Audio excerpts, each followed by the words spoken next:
Good evening. I hereby call to order the action session of the Board of School Commissioners for Thursday, January 25th. The colors this evening will be posted by the color guard from George Washington High School, led by Cadre Advisor Sergeant First Class Solomon Guerra, Jr. Colors are presented by Cadet Sergeant Gustavo Landeras, Cadet Major Mark Benson, Cadet Command Sergeant Major Taylor Carnes, Cadet Sergeant Edward Alreña, and Cadet Sergeant Raul Garcia. Cadet Lieutenant Colonel Andre Landeras will lead us in reciting the Pledge of Allegiance. Please rise for the presentation of the colors.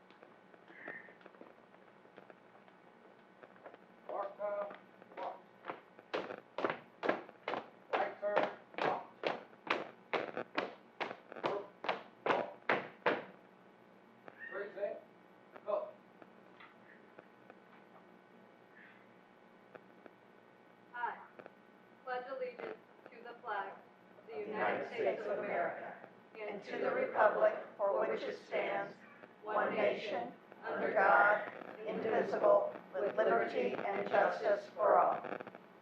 Order, go. Forward, march.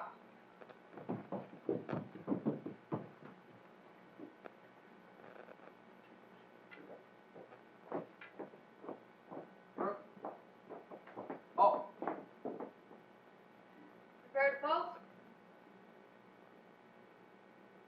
Post.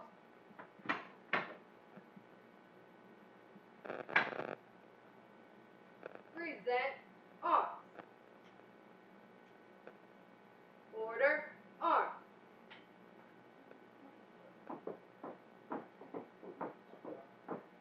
Forward.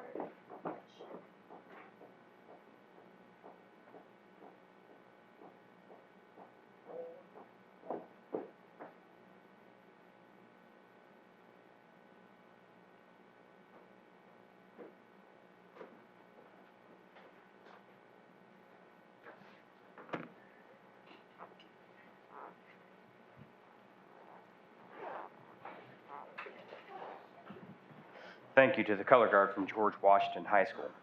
Mr. Mulholland, would you please call the roll? Commissioner Arnold, Here. Commissioner Bentley, Here. Secretary Gore, Here. Commissioner Hoops, Vice President Moore, President O'Connor, Here. Commissioner Sullivan. Here. Thank you, Mr. Mulholland. We will now adopt the agenda for tonight's meeting. The agenda was reviewed on Tuesday and reflects all necessary modifications and additions.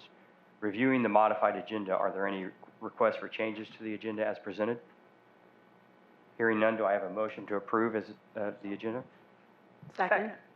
It has been moved and second. All in favor? Aye. Any opposed? We will now proceed to section 2 of the agenda. This evening's student performance will be presented by the second and third grade student performers from George Washington Carver Montessori School, 87. The students will be performing 2 songs and are directed by Carter Bell. Please welcome our students from School 87.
I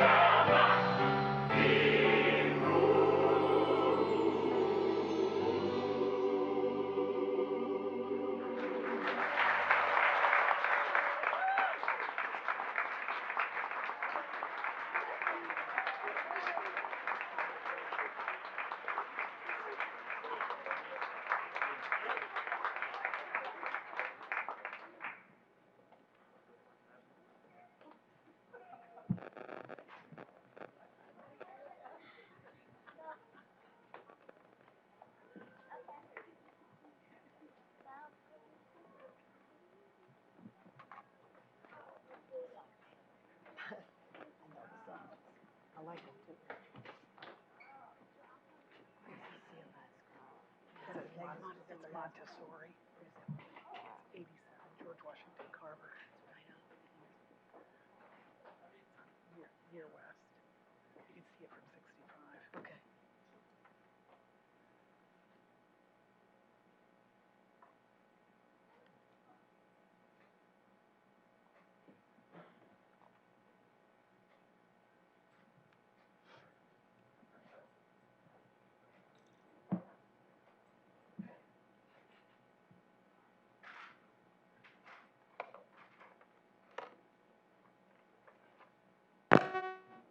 While they're still in the hallway, let's give them another round of applause.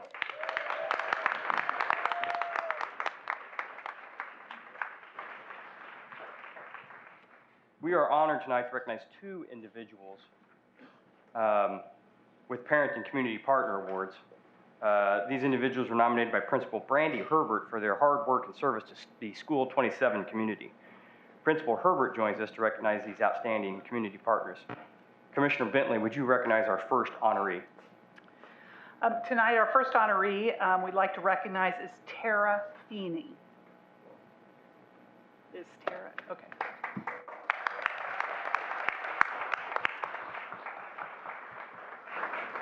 Ms. Feeney was nominated by Principal Brandy Herbert at the Center for Inquiry School 27 for being a stellar community partner. As an active member of the Parent Teacher Student Association, or PTSA, she has continued to champion equity and access for all students. This year, Ms. Feeney chaired the school's community committee and created the plan to organize and execute Center for Inquiry School 27's inaugural 5K run. As a new fundraiser for the school, its success depended heavily on the relationships Ms. Feeney established with Indy Parks, Racemaker, the Kennedy Memorial Center, the broader CFI community, and various local businesses who sponsored the event. The sponsors she secured covered all of the event costs. In her nomination, Principal Herbert shared, "We greatly appreciate Ms. Feeney's vision and dedication at this event and many others she has contributed to throughout the years of our school. Today we honor Tara Feeney for outstanding work as an active PTSA member and community partner who is helping to uplift Center for Inquiry School 27. Thank you, Ms. Feeney."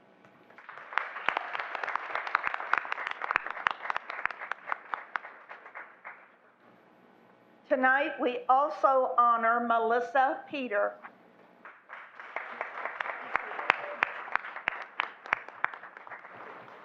Ms. Peter was also nominated by Principal Brandy Herbert at Center for Inquiry School 27. She is a proud parent who works hard to increase awareness about food allergies.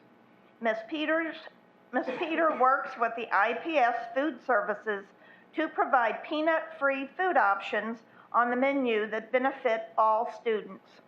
She also supports the school in multiple fundraising and community events with a critical eye for food allergy awareness. Finally, she works alongside the Center for Inquiry's athletic director to ensure appropriate food items are available at home sporting events with teachers for class events and throughout Food Allergy Awareness Week in the spring. In her nomination, Principal Herbert shared, "Ms. Peter and her family go out of their way to educate and inform others about the healthy alternatives available. Their compassion and commitment is greatly appreciated by Center for Inquiry School 27 teachers, staff, and students. Today, we honor Melissa Peter for helping us to foster an inclusive school community by educating others about food allergies at Center for Inquiry School 27. Thank you, Ms. Peter.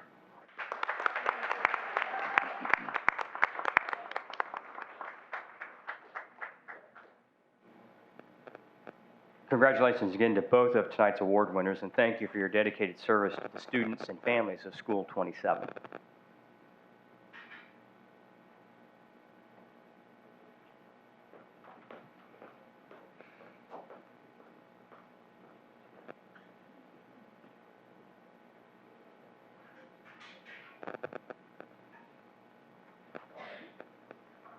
Moving to section 3 for opening comments, does any commissioner wish to offer any comments this evening? Commissioner Sullivan. Thank you. For many of us, January is a month where we reflect on the previous year and on our hopes and plans for the future. For IPS, 2017 was a year of change, growth, and the continuing work to better serve our community. While I am proud of the accomplishments of the past year, I am resolved to make even greater progress in 2018. I cannot speak for my fellow board members, but I'd like to share a few of my personal resolutions for the coming year. I will not allow the perfect to become the enemy of the good.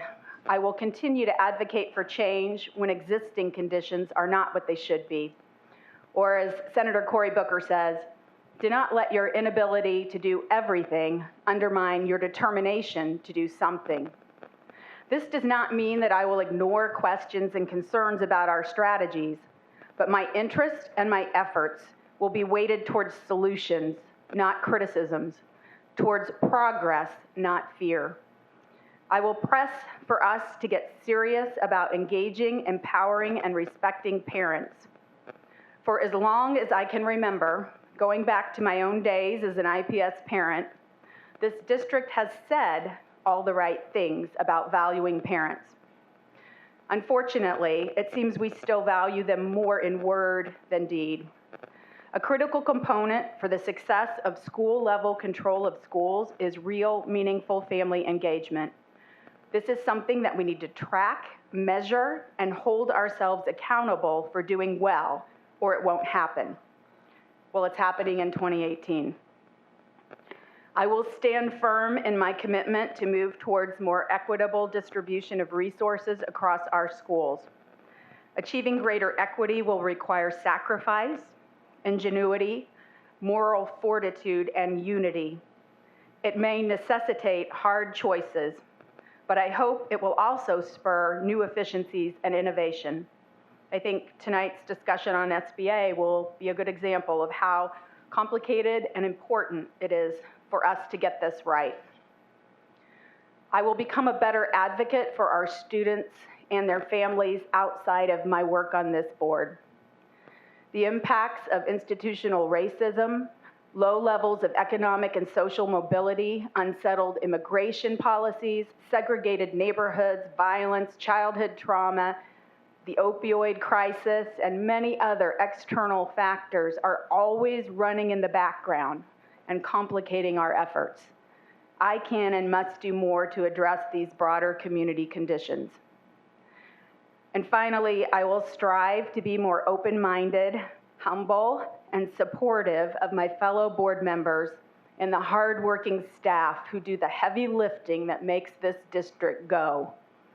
I look forward to working with all of you as we continue to transform IPS with common purpose, mutual respect, courage, and enthusiasm. Thank you.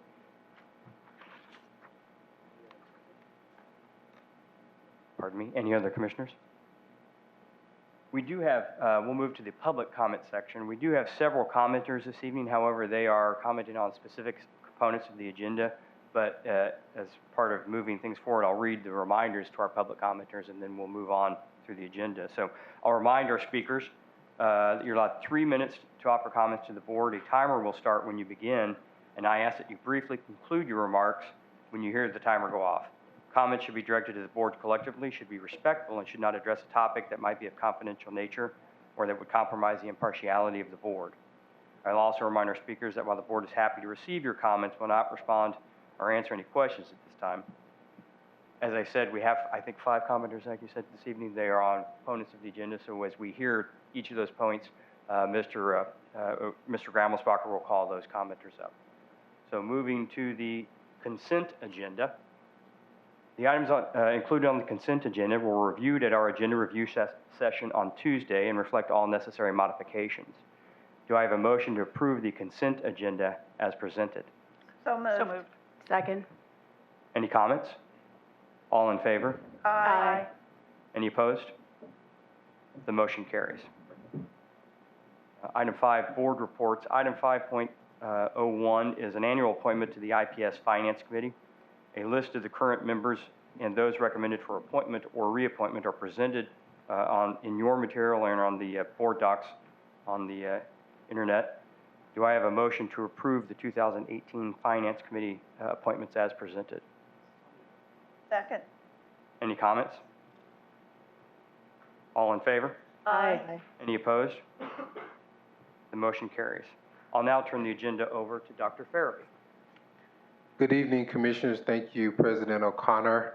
It's our pleasure to start the evening with our school spotlight. It's the first item for presentation this evening, item 6.01. This school year, or I should say this calendar year, we are starting the process of spotlighting schools that have realized dramatic improvements in student outcomes and student achievement. I would love the opportunity and be very proud to highlight what's taking place at Floral Torrance School 83. However, we have the principal who's best suited here tonight to highlight the performance and the strategies that have yielded these amazing outcomes. With that, it's my pleasure to introduce to you the principal for Floral Torrance, Heather Haskett, who will present to you tonight some of their strategies and accomplishments. And again, it's a pleasure to feature Floral Torrance School 83 this evening, as we will share school spotlights with commissioners in the community each month. Welcome, Heather. Thank you, and good evening. My name is Heather Haskett. I have been the principal at Floral Torrance School 83 for the past 8 years, and we are realizing great gains. Floral Torrance School 83 is located on the northeast side at 42nd and Emerson. 2.5 years ago, we received the Colts Playground, which is a great addition to the neighborhood as well as our school property. And this year, our last year's ISTEP scores, and we're celebrating this year, we realized some gains that I'm here to share with you. We have a great staff retention. The only time I lose staff is if someone retires or I have to displace someone. So my staff stay with me. We have high community involvement. In fact, this year we recruited our 8th church that supports our school. So we have 8 churches that support various means, whether they're supporting families or they come in and tutor our students. And we have a lot of family activities that go on. School 83 was in the top 5 iRead schools to perform for the district last year. For the past 2 years, we realized the highest growth from first take to first take, year to year. And then last year, we realized the highest growth from first take to second take within the same school year. This year, our goal is to have more than 90% of our students pass iRead. So that's out of 39 third graders. So that's a big deal for us. And then last year on our ISTEP, we also realized high growth. We were the 4th highest growth in the district on student growth in ISTEP last year, and the 4th highest in the district in overall student performance growth. And we improved 1 letter grade by the state. So we are now a C school, so we're proud of that. Our proficiency rate in ELA went from 34% to 41%. That was a growth of 7% in just proficiency. But our real story is the high growth points that we received. My top 75% of the students who took the ISTEP in grades 4, 5, and 6, their average growth was 100 points. The bottom 25%, their average growth was 113 points last year. So that is an exceptional growth rate. That also shows that we're starting to close the gap. And then in our math tells a little bit of a better story. We were at 28%, and we improved to 39% proficiency, which was an 11% gain for us. And then the growth, our top 75% showed 107.4 growth points on average. The bottom 25% had a 132-point growth average. So again, the achievement gap is closing. And we did this because we felt as a school, between myself, the leadership team, and then the entire staff, we felt that what we needed to do, especially in the math, is to go back and strengthen that foundation. So the first thing we did was we knew that there was urgency. We were sitting at a proficiency rate that we did not like as a school, and so there was urgency there, and we were determined to dedicate the time and the focus on math just as much as we do reading. And so it was basically back to the facts, back to basics, back to facts, back to building and strengthening that foundation. Every grade level, K through 6, worked on their fact fluency. We had fact fluency races, we had time tests, building those fluencies. It was monitored, of course, anything we want to do, we have to monitor. And then we had a few programs that we had adopted that helped us with that. But with going back to basics, you can see that this also gave us some extra strength. And we found that we improved in measurement skills, geometry and algebraic functions, problem solving, and especially the very last one there, the students' confidence was renewed because they knew that they could do it now, and that was a big step for us. Some of the things that we tried last year and we continued this year, looping teachers. I had one teacher that looped from 4th to 5th last year. When he had his 4th grade class, they were 40% proficient. He kept them for 5th grade, and that same group of students were 61% proficient on their ISTEP. He was also the one that had the highest growth in reading and math. And then I had one teacher who was dedicated to math and taught all of 6th grade math, and my 6th grade math scores went from 28% to 55%. So we found that looping and keeping my strong teachers to teach one subject really paid off for us, and we are continuing that this year, even with some of our split grade level classes. A few of my teachers decided that if they taught 3rd and now they're 3rd, 4th, they kept their 3rd and then added as 4th graders and added 3rd, and then the same with my 5-6 split. And then comes my part, the scheduling. With a renewed dedication, just as much dedication to math as we did reading, there were 2 top priorities, ELA and math. And the equal consideration was given, equal focus, and equal monitoring. We have daily success period, and not just once a day, we have it twice a day. We have one success period for reading, and then we have one success period for math. And this includes all students, no matter where they are, whether it's remediation, reteaching, or enrichment. Every child is in success every day for reading and math. And each success is at least 30 minutes. Some of my upper grades receive 40 minutes. The time, the attention, and the focus was given to reading and math. I think that I keep repeating that because I think it's very important. My upper grade success period, we're given 40 minutes because in there we add the problem solving to the math and the additional comprehension practice to prepare for ISTEP. It is supported by non-homeroom teachers, so my art, music, PE, everyone is part of it. They all have groups. My ESL, my special ed, and my title teachers all support success period. And then I have a comment on here, brain switch. This is something that I did. I have the teachers do their math success first thing in the morning. Then they go into their reading blocks. Then after lunch, it's reverse. We have math blocks followed by reading success. This way, not all the reading is together, not all the math together. They're having to switch and really think about what they're doing, and it gives the students a break from what they're doing as well.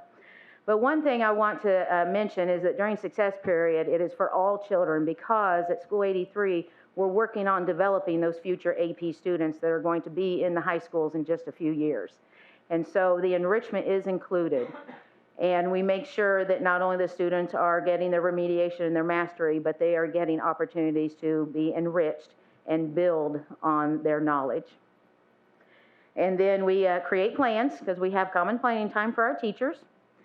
And they run 2 to 3 weeks with assessment. So that is how we monitor them. As the students progress, they move up into different groups. And then that opens up the door for more projects and enrichment opportunities. Does anyone have any questions for me?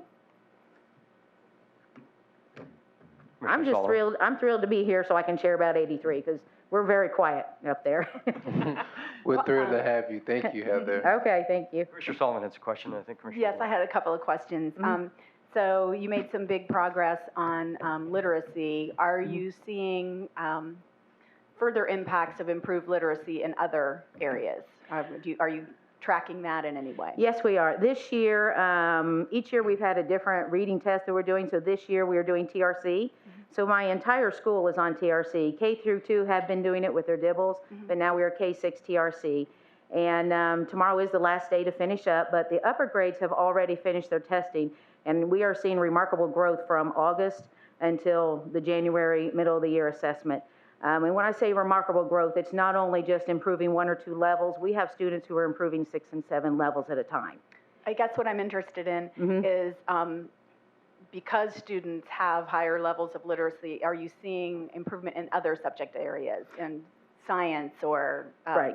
Their understanding, because along with this also comes vocabulary development, so their understanding is building as well. So we're strengthening the foundation in science and social studies, as well as you're starting to see it in the problem solving, because they're able to understand what they're reading in math and be able to solve what they need to solve. And then one more question. Could you talk a little bit about staff participation in developing this plan, how teachers were involved in the strategy, and how that kind of worked at your school? The strategy to determine what we were doing, or the success plans? Yeah, kind of the big picture, like what's the involvement? Are there any differences? You said you've been a principal for 8 years. Is the process that was used to develop this successful strategy different than what you had previously? It's a renewed focus. We get to the point that something needs to be done, and then it begins with a leadership team, and then within staff meetings, we start sharing out, and then as a whole staff, we decide that this is urgent, and this is what we need to do. We need to take as much away as possible and refocus on the math and the reading and get both of those strengthened so that we can continue to grow. As far as the success plans, from the time I went there 8 years ago, they were not doing success, and I brought success in. And so then it came to the point that we are doing this, and we're going to do it twice a day, once for math, once for reading. Because I found that if you just do reading, then your math will start to slide. If you focus on math, then reading slides. So we have to have both. And so developing those plans, the teachers are the ones who actually write the plans. So using data to determine where we need to focus, plans are written for 2 to 3 weeks based on where our assessments are. And the teachers group the students based on what they need, because they're using their data to plan. And then the lessons are created and the monitoring is created. So it's monitored each day to make sure they accomplish what they need to accomplish, but then at the end of each week to make sure that we're on target to accomplish that one little task they were trying to accomplish. Thank you. Okay. Commissioner Gore. Good evening. Hello. I wanted to congratulate you on your success. Thank you. Very good. One of the things that you mentioned, and teachers looping. Could you explain that a little bit more for those of us who don't quite understand what looping is? Looping was, in this particular case, it was a 4th grade teacher. And then when we needed to do some shifting in our staffing based on budget or retirements or whatever had happened, he actually came to me and he said, based on this class, I believe it would be better if I went with them to 5th grade and continue strengthening them. So it was the teacher's idea first. And then I supported it and through the scheduling and all that, but it was one teacher, he had his 4th grade class, and he kept them for the 5th grade year. They are now sitting in 6th grade, so that's my 6th grade class. Yeah, so it's moving that. And then this year I have one split class that's 3-4 and another split class that is 5-6. The 3-4 teacher taught just 3rd grade last year. So her 3rd graders that were with her last year stayed with her this year as 4th graders. And then we added some new 3rd graders to her class. The same thing for my 5-6. My 5-6 teacher was a 5-6 teacher last year. The 5th graders that were with her last year are 6th graders in her room now. And then some new 5th graders were added in. So she is also looping. Lots of benefits when educators have students for multiple years, particularly around relationships and getting to know the individual needs of students, and also just the collaboration with the families as well. So you're not starting anew, had opportunity to loop. When you come back in August to start the school year, it's almost like you just had, winter break or some other break, because you're starting with the same group of students that you had the year before. And relationships is key. Commissioner Bentley? Hi. I really appreciate Dr. Farabee and the staff starting to invite schools in to talk to us, because I want to congratulate you also for your hard work. And it sounds like it's just been a real collaborative approach to getting to this point. Staff seems to be on the same page with you, and that's just really great to hear. So I congratulate you not only on the the increases in performance of your students, but just what sounds like a really great relationship everyone has in the building, which is nice to hear. One of the criticisms we get sometimes is that with all the focus on literacy and math, that other subject areas sort of take a back seat. So kind of piggybacking on what Commissioner Sullivan was asking about as far as science and social studies, how that gets incorporated with what you're doing. And then also, can you talk a little bit about the other core, which I think of as core areas, art and music and PE, and how you've been able to work that into to your plan as well? Okay. With the science and social studies, reading in the content areas is very important. And so that a lot of the reading activities, the strategies that you learn in reading, you can apply when you're reading, whether you're reading science, social studies, or something fiction. And so we use a lot of that just to get that prior knowledge, that base knowledge in there. And then from there, when I talk about enrichment during success period and future AP students, the students do research projects. And the research projects will focus either social studies or science. And of course, with fourth grade being a big science grade, we have a lot of science projects going on, same with sixth grade. So that's how we make sure that we're getting the science and social studies in. And the vocabulary. Next month, we have a lot of Black History celebration going on. So we have been preparing for that, not only the art, music, but also the social studies and then research projects. My sixth grade students have been working on researching each child chosen individual, and we will have a Black History wax museum presentation at the end of the month in February, and the sixth graders will actually be the figures. They're the wax one, they're dressed in character and all that, and we'll present to our visitors that come, our parents, as well as all the children in the school. I'm glad you asked about art, music, and gym, because if you look at that wall over there, that is all School 83 artwork. Oh, okay. I have an excellent art, music, and PE team. In fact, a lot of the ideas and the family involvement ideas come out of them. What do you think about, and they start organizing. My PE teacher is very involved in the marathons and the different activities. So we not only do the soccer, the volleyball, and the basketball, but we also do archery, marathons, running. He is a triathlete, so anything that we can do to get the kids moving, he's all for it. My art teacher, you can see, does this. She is also very involved in different activities and brings lots of fun, not just paper art, but creative art. We have a kiln, so there's always ceramics or something going on and different things. She focuses her lessons or units around artists and what they do. So not only are the children working on art, but they're learning about the artist. They're learning about patterns and time periods and things like that. And then there's my music teacher. My music teacher not only does the vocal, but we have a large string group. We had to beg, borrow, and steal all the violins and cellos we could. And so we have a large string group that she teaches, along with bucket drumming. So we have a music program, one grade level somewhere, if not all of them, are performing every month. For music, whether it's, the strings or the bucket drums. And I would love to have the bucket drum group come out sometime before the end of the school year, because I know you're going to want to hear it. I love bucket drums. And, my own daughter goes here, and she's one of the bucket drummers. So, and then, of course, the singing. So, and then part of her program for the Black History Month, is to have a civil rights program. And it's really fun because the children will reenact different parts of the civil rights and things like that. So it's pretty fun. It's a big day for us, but it's something we do every year. Thank you so much for sharing that. That was really important to hear. Thank you. Commissioner Arnold. I have two questions. Can you tell us a little bit about the demographics of the school so we can get an idea? We are 95% minority.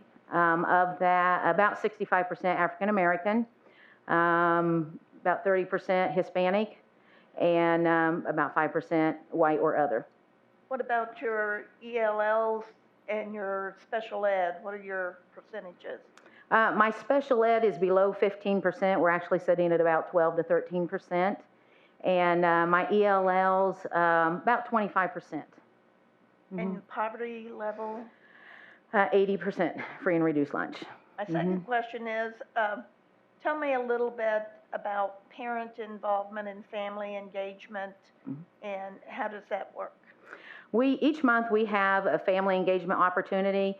Last night we were supposed to do our family game night, and so it has been postponed to next Wednesday. But each night we have, or each month we have something, whether it's a family fun night or literacy workshop or a carnival or such. So we always have something to bring the parents in, along with the music program, so that they are here. We try to make it learning, so like game night will be learning games that they can take it home and play, whether it's about reading or something simple like taking turns and sharing, math games, things like that. The staff will stay and you know, they're leading the games and the parents come in. So we have something like that to bring them in at least each month. And you have good participation? Yes, we had the participation. And then along with the other events, like our girls basketball team, the game next week will be at home. So parents will come in for that. So whatever sporting event we have going on as well.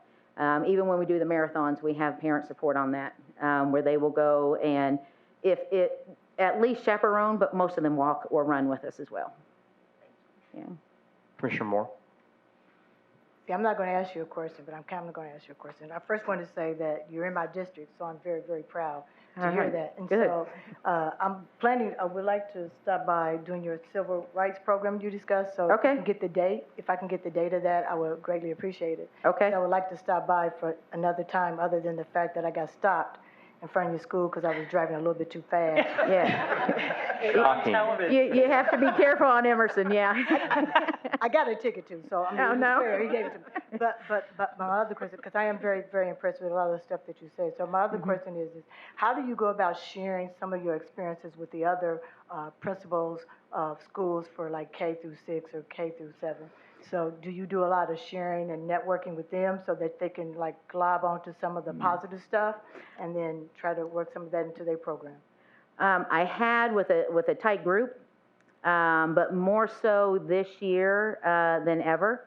I've been asked, well, you know, what are you doing? Because like I said, we're very quiet and no one really knows. We're just kind of nose to the grindstone, do our thing. And so I have had more principals ask me this year about what are you doing? Can I come out and see your building? And, you know, I have sat with different principals and shared with what we're, you know, share. Because they really don't know School 83. They're not sure where it was. I have to admit, before I was assigned to that school, I did not know where it was. We would have a meeting at Forest Manor, and someone would ask, where's School 83? Well, it's right up the street, 8 blocks, you know. And so now I guess they're learning where we are, and I do have some visitors. I have others who say, oh, I'd love to come out, you know, come out anytime, walk through. The building's very quiet. That's the first thing you'll notice when you walk in, how quiet the building is. And that's because the children are in the classrooms learning. And so that's why it's so quiet. And so then you go into the classroom and you realize the activity that's going on, the instruction that's going on, and all that. So they're a little bit surprised, maybe. I don't know. That's just the way of life for us at 83. But others may be surprised. Thank you. Yeah. I have one quick question, something you mentioned during opening remarks. So you mentioned how your teacher retention. Mm-hmm. What would you give credit to that, other than a good principal? What would you give credit to that for? I think it's the climate that has been created, and it doesn't happen overnight. I mentioned that we have 8 churches that support us now. They didn't all come at once, but they did come to us. We didn't go out to them. They did come to us. Most of the churches are within the community, and either, you know, Some of them are right on my bus route, others are within, you know, a nice distance. I do have a few, one on the east side and one on the far north side that supports the school. But again, that's because they knew someone at another church and then they came and so then it just blossomed into a partnership. And so I really think it's the climate that when you walk in. I noticed that working with the Colts in 2015, the crew that comes in to work with you when they're constructing and building the playground and everything, they're the same group that goes to every project every year.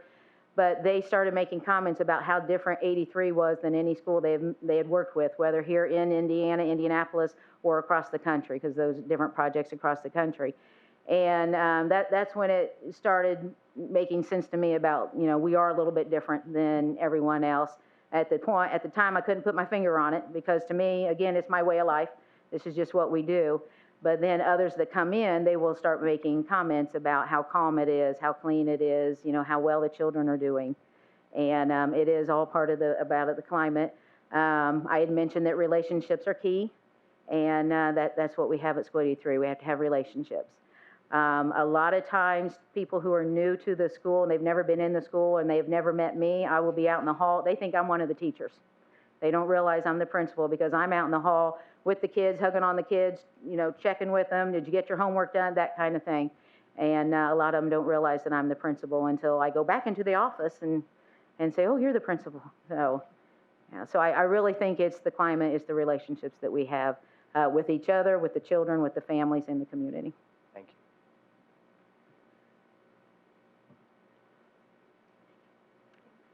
Thank you, Heather. Okay. Let's give All right, Heather thank you. applause, Heather. We greatly appreciate your presentation.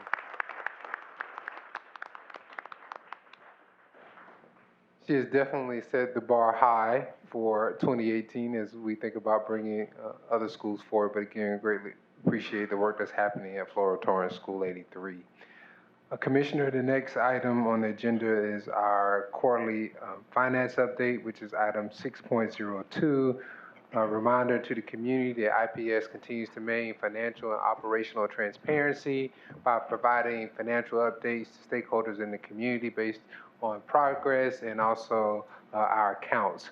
Chief Financial Manager Weston Young will present the finance update for the second quarter for the 2017-18 budget year, which includes the update and status on district funds, financial management of projects, and also our priorities. With that, I'll turn to Weston to lead us through the second quarter finance update. Thank you, Dr. Farabee. Good evening, Commissioners. Tonight we'll be reviewing the finance update for the second quarter of the school year 2017-18. We'll be reviewing the board appropriated funds, our supply diversity for the calendar year 2017, our budget updates for 17-18, 18-19, our long-term budget planning, and then highlight some strategic support to schools from the finance team's lens. We also want to highlight that in the deck, there's additional information in the appendix. This is information that provides more detail about the IPS financial experience, both current and historic. It also provides key metrics and variables for forecasting future impacts on IPS financials from a federal, state, and local perspective. And also it provides illustrations and overviews of how funds are received and distributed to different types of schools funded by IPS. I encourage both the board and also the public to check those out. When we talk about the board appropriated funds, these are the main funds that support schools like Flora Torrance and the work that's being done there. In the general fund, we see revenues and expenditures near break even midway through the school year because of receiving our one-time inflows of significant real estate proceeds we've been expecting in the amount of about $13.6 million. The general fund, though, is projected to continue running a monthly operational deficit and is projected to end the year near the originally projected annual deficit, a little over $18 million. The operations and debt funds, which are supported by property taxes, have received their first semi-annual payment in December. The debt service fund in particular is one I would key in on, is that it experienced the anticipated one-time shift in payments due to the DLGF parameters related to the shift from calendar year to fiscal year budgeting, which happened back in 15 and 16 school year. Consequently, local taxpayers saw a drop in their property taxes in 2017 due to this shift. A return to a higher tax rate A return to higher tax rate levels and near a more normal range is projected in the future. These property tax funds coincide with the strength of Indianapolis's economic growth and the quality of life, and these greatly impact the IPS bottom line. We're grateful for the partnership with the greater Indianapolis community. These assessed values continue to be strong. There's more information in the appendix highlighting assessed value information. Next is highlighting our supplier diversity. We have reported supplier diversity the last couple of years on a calendar year basis. When we look at the graphs and the numbers, we still highlight a significant project in April of 2016 where we were involved with our IT refresh of our schools. And it skews the numbers a bit. But as far as 17 goes, we continue to be right around 10% on our supplier diversity and our minority, women-owned, veterans, enterprises. However, one of the items that we noted this year is that the vendor that was a part of that big IT refresh changed their status from certified to non-certified, so the numbers skew down even further because of that. But either way, however, the numbers are certified or non-certified, IPS is committed to supplier diversity, and there's much activity expected in the coming years. One specifically with the renovations and capital improvements needed to launch our high school all-choice model, and then some significant capital projects that are planned in the coming years. For 17-18, we're going to be talking a little bit more about student-based allocation for 17-18 and 18-19 later in the agenda, but I do want to highlight the third bullet under SBA. We have not talked about much about the federal ESSA requirements for reporting per pupil funding at the school level following the 18-19 school year. Because of SBA, I believe IPS out of the state is best positioned to make an easy transition to that compliance framework. We have also been serving alongside our statewide school communities and offering, being a thought partner with the Indiana Department of Ed's finance team as they've developed the statewide chart of accounts and reporting requirements that will go out to all schools. 17-18 continues to be a big investment in our high school model, and we also want to highlight the collective bargaining with the teachers union was finalized during the last quarter. The negotiations with our classified unit is still in progress. We're committed to compensating our staff competitively and remaining compliant with these agreements. Want to note, though, the health insurance benefits that were agreed upon in the last quarter are a big part of taking care of our staff and families. For 2018, we've expanded our options from not just one, but to 3 options to strategically provide benefits based upon the staff's needs. These were provided at a rate these 2 new options were provided at a decreased rate for both the employee and the district. It's a big effort that the staff has made to focus on wellness and for the staff itself to pursue that preventive medicine and wellness, and it has a direct effect on our claims experience, lowering our costs. For 18-19, again, we're going to be focusing a lot on SBA later in the agenda, but a big part of the 18-19 experience of decision making is going to be in the next few months, where we have the ERS and the ANET teams come in and be working with our principals on strategic school design and leveraging the resources as best they can. So that is a big part of the principal development in the next few months. With the 18-19 experience, there's also still much to do with working with our business partners to align those partnerships alongside the high school all-choice programs and finalize those agreements. At the same time, there's unknown agreements of what will the 18-19 collective bargaining agreements look like, what will some of the partnerships that look like even that we'll decide upon in the next few months, how they will impact 18-19. So there's still a lot of unknowns, but we'll be talking about that in the coming days. On the slide right now is the budget timeline. This is the budget timeline that goes towards the requirement of us finalizing our budget by April 1st each year. March 15th is the budget adoption. Working back from that, there will be a public hearing at the work session in March 5th, and prior to that, there will be advertisements of that budget. We'll be interacting with you in more detail in the coming month through the February meetings. Coming back to today, where we've met with the principals, we've provided those school-based allocations to them and have rolled out our new software, with AlloView being our central web portal for collaboration with our teams. When it comes to long-term budget planning, we've kept this slide very static because this is the base. We've got federal, state, local considerations that continue to cause concern. Revenues are not keeping up with expenditures currently allocated to provide staff and resources to students at the current level. IPS must be even more diligent in seeking additional funding in order to sustain and continue attracting, acquiring, and maintaining adequate staff and resources to meet students' needs. And over the past 4 years, amidst these fiscal pressures, IPS has exhibited a desire to be a leader both locally and nationally by intentionally leveraging its resources to better serve its school communities and not just settle for baseline services or doing just the minimum to be in compliance.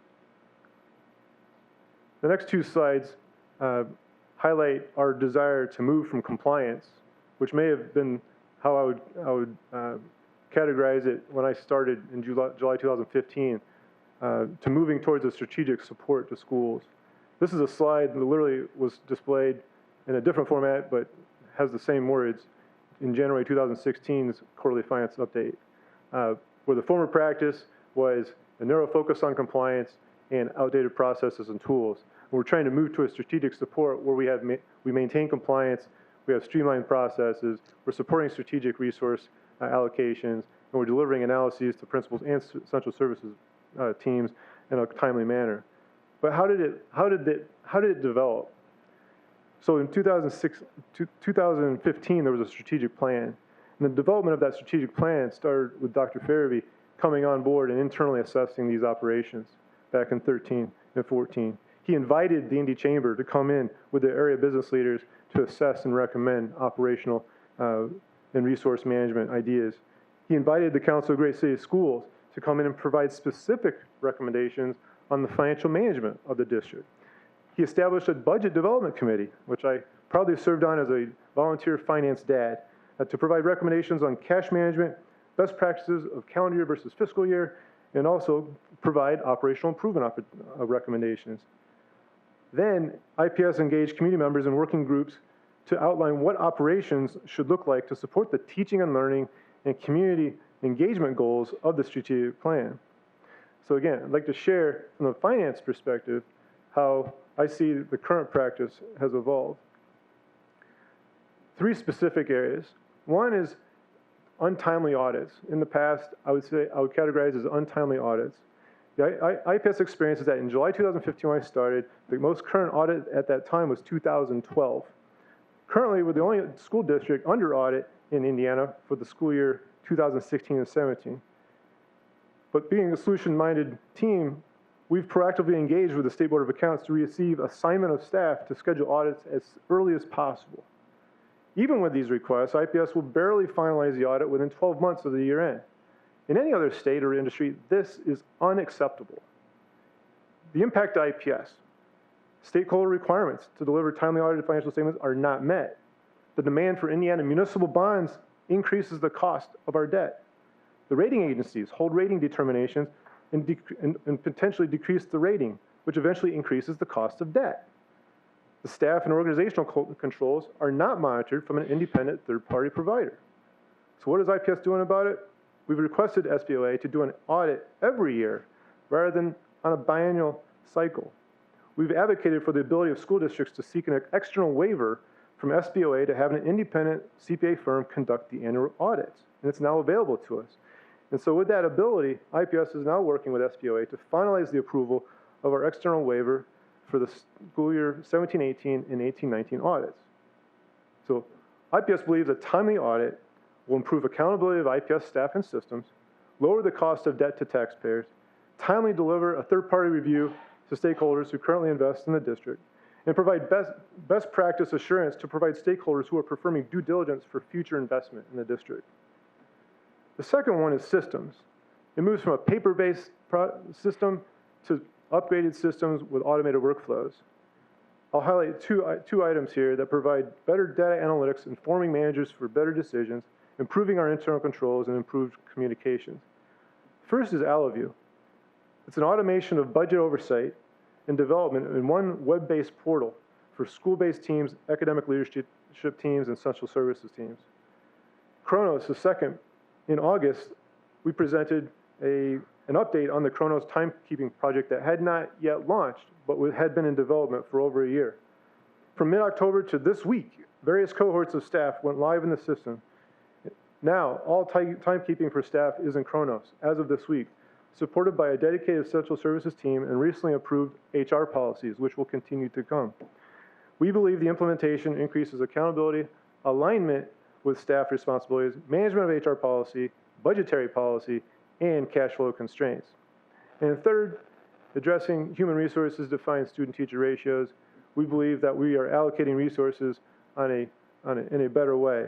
But in order to do that, we have to support it with different staff, different skills, and a greater capacity for collaboration. This is support to the SBA process through proactive engagement with various school-based and central services teams, which requires implementation of strategic policy supported by great systems and attracting and retaining service-minded staff to provide support to strategic school design planning by the academic teams. I'll leave you with the three key messages: that the SBA allocations for 18-19 have been delivered to our school teams, that the district-wide budget development for 18-19 is kicking off to align sustainable funding aligned with the district's strategic priorities, and we will continue to focus on building strategic supports while addressing ever-increasing compliance requirements. At this time, have any questions? Wes, I have one question.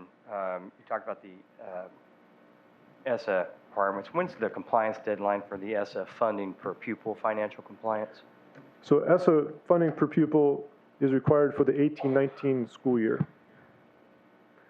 So I think it's the December after that school year. So December 2019. Any other questions? Thank you. Thank you.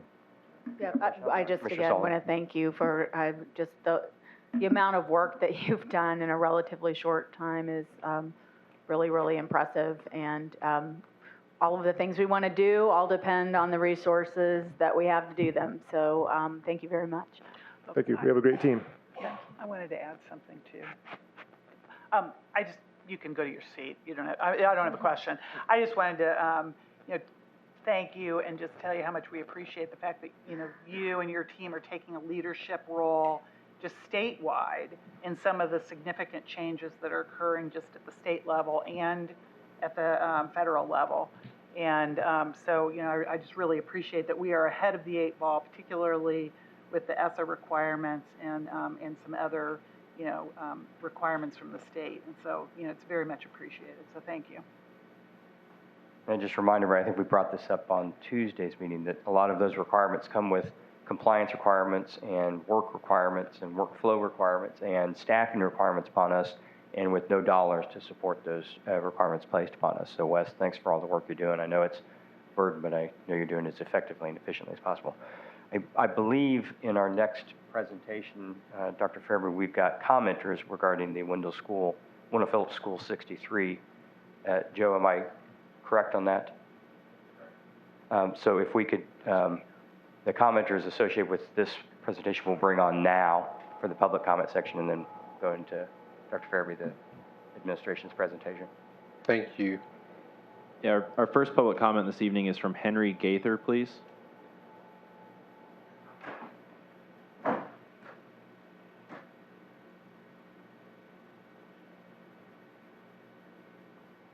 Thank you, Commissioner Gore, fellow board members, and Superintendent Farabee for allowing me to speak.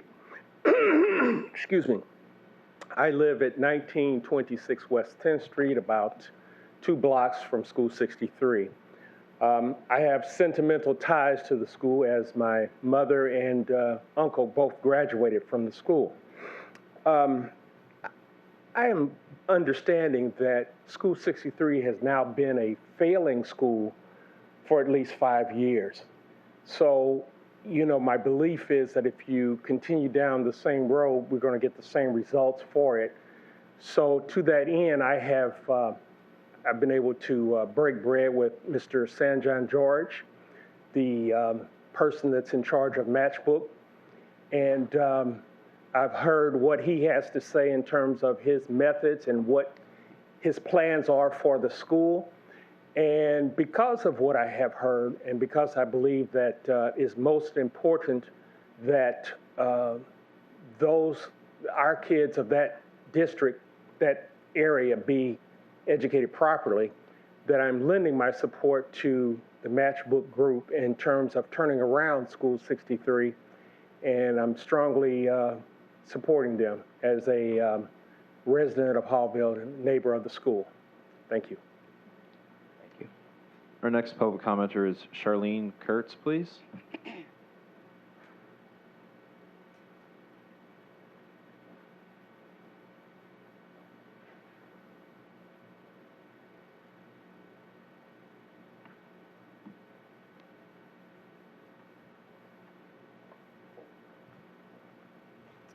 Good evening. Thank you for allowing me to come to speak today. My name is Charlene Kurtz, and I am a resident of Hallville, where School 63, Wendell Phillips, is situated. I am alumni of School 63, and my mother, my aunts, and my uncles, they all went to School 63. My aunt is 90 years old, and she graduated from School 63. I understand that today that School 63 is a failing school. It has an F rating, and I'm very disappointed in IPS for us not being notified sooner that this was occurring. But we have an opportunity today that Matchbook Learning has entered 63 and has met with a lot of the parents, and I've become very impressed with them. At first, I went to the meetings, not very happy at all because of the fact that I'm an alumni. This is Wendell Phillips. It's been in existence for so many years. And at first I thought that Wendell Phillips was going to no longer be in existence. The name was going to be changed. But Amy Swan has stated that Wendell Phillips will still be Wendell Phillips, the School 63. And I was very happy to hear that. And also, I'm very happy that they're coming in, if you allow them to do so, to restart School 63. They're coming in to teach the children in a different way, a new education, a new way of teaching. They're going to teach the children as far as where they are. Let's say that if a student is having a bad grade in math, and very good grade in English and science, this student will be taken aside and they will help the student bring that grade up in math. Not that they have to stay back or stay with the group. It's going to be an individual learning. And then also peer group, they'll have discussions. So I like this plan that they have introduced. And I think that it will help School 63 go from an F to an A. I really believe that Amy, she has said that if we restart School 63, that she will be the principal. And she has such a good positive attitude. She really cares about the community. She and Raj have taken a special effort to get to know the community, to get to know the parents, to get to know the groups that are in School 63. Reclaim the Village is one of those groups. And we're very proud of Reclaim the Village because it's teaching our young men to not be guys just hanging on the corner, doing drugs.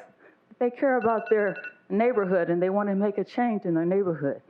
And we have positive men that are role models for these young boys that are in School 63. So today I say that, okay, IPS. If you could please conclude, ma'am, that's the 3 minutes. Sure, I'm sorry. Thank you. That you're going to I hope, not let the state take over School 63. That you will allow that you will allow matchbook learning to start restarting School 63, and I thank you. Hakeem Moore is next, please, followed by Toya Crane.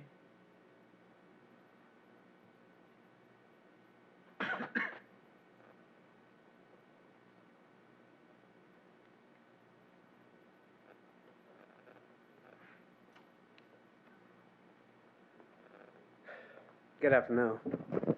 Can you hear me? All right. Good afternoon. My name is Hakeem Moore. I have two sons at Wendell Phillips. One is a fourth grader, one is a first grader. I'm also an active member of the PTA and highly involved in my boys' education.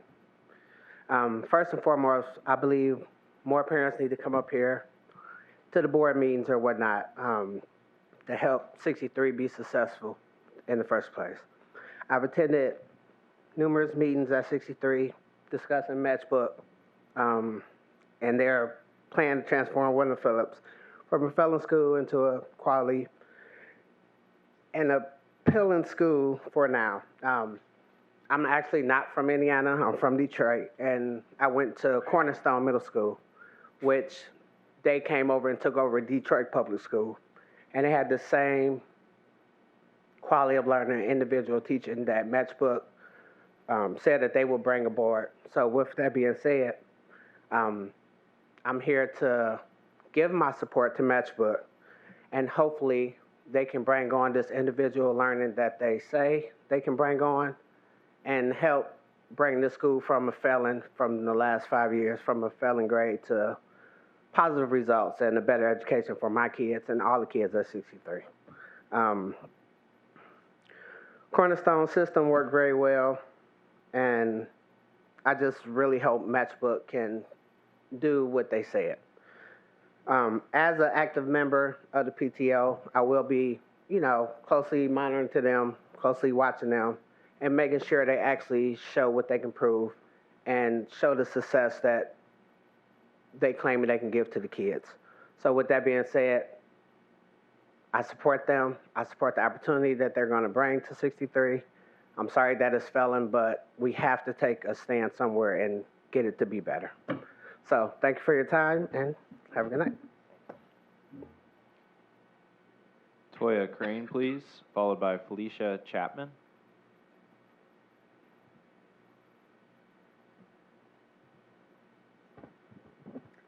Good evening, Board. I am Dr. Toya Crane, and I am a resident of the Hogville community.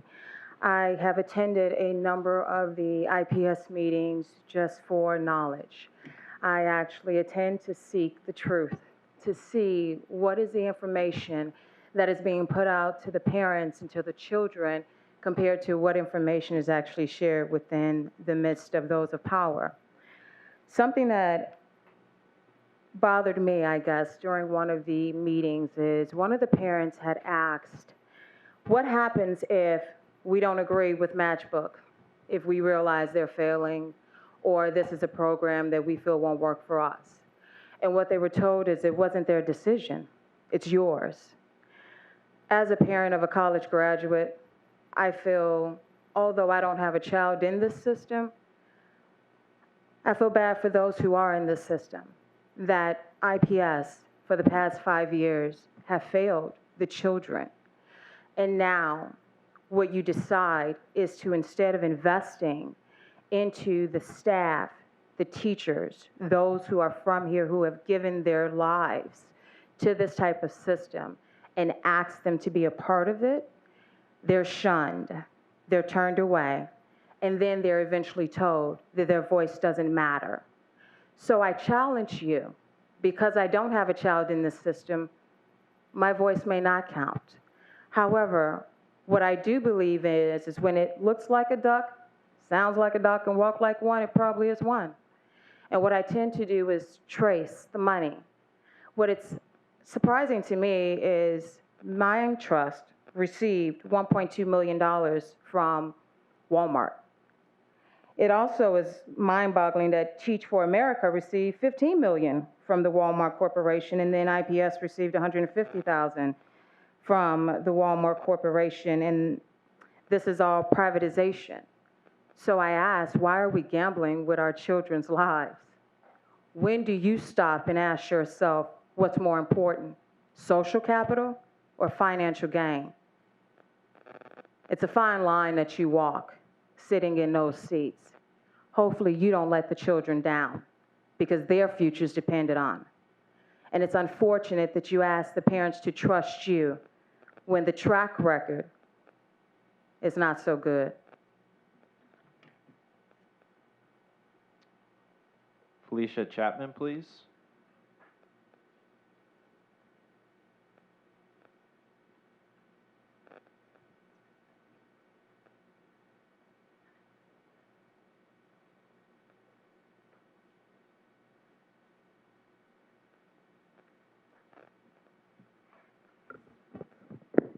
Hello, my name is Kilera, but I will be speaking for my mother, Miss Felicia.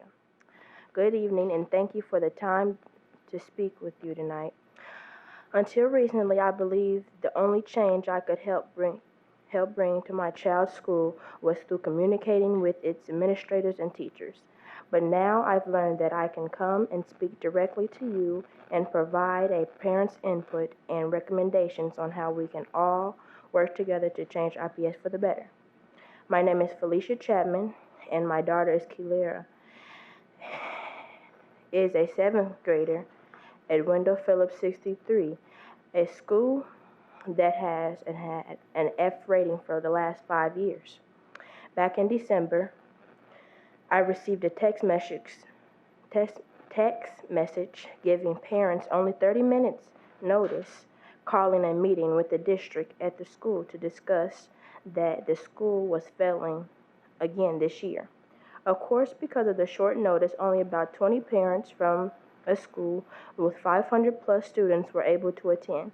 I believe this showed a lack of respect and a lack of communication that School 63 leadership has shown to us parents.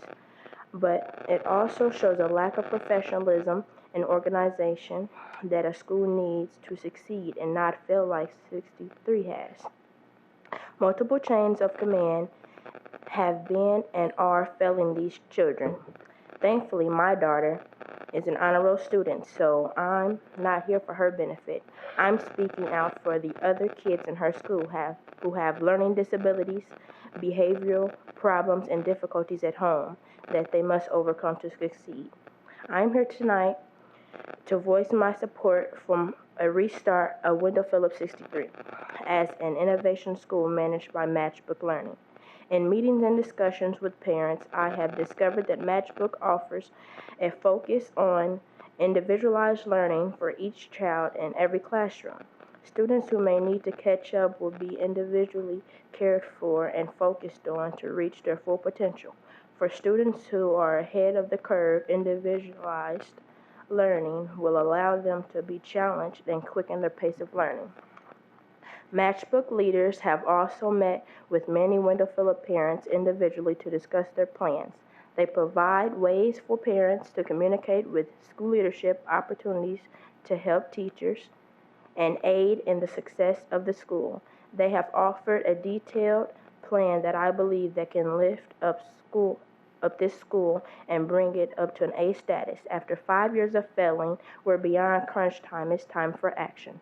I have confidence that Matchbook has an effective model that is right for School 63. I support it, and I'm here tonight to ask you to support it too. Thank you.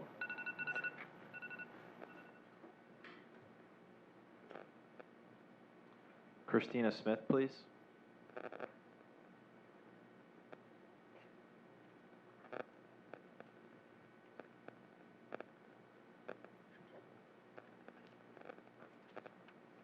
I want to give this to you guys. This is showing the article.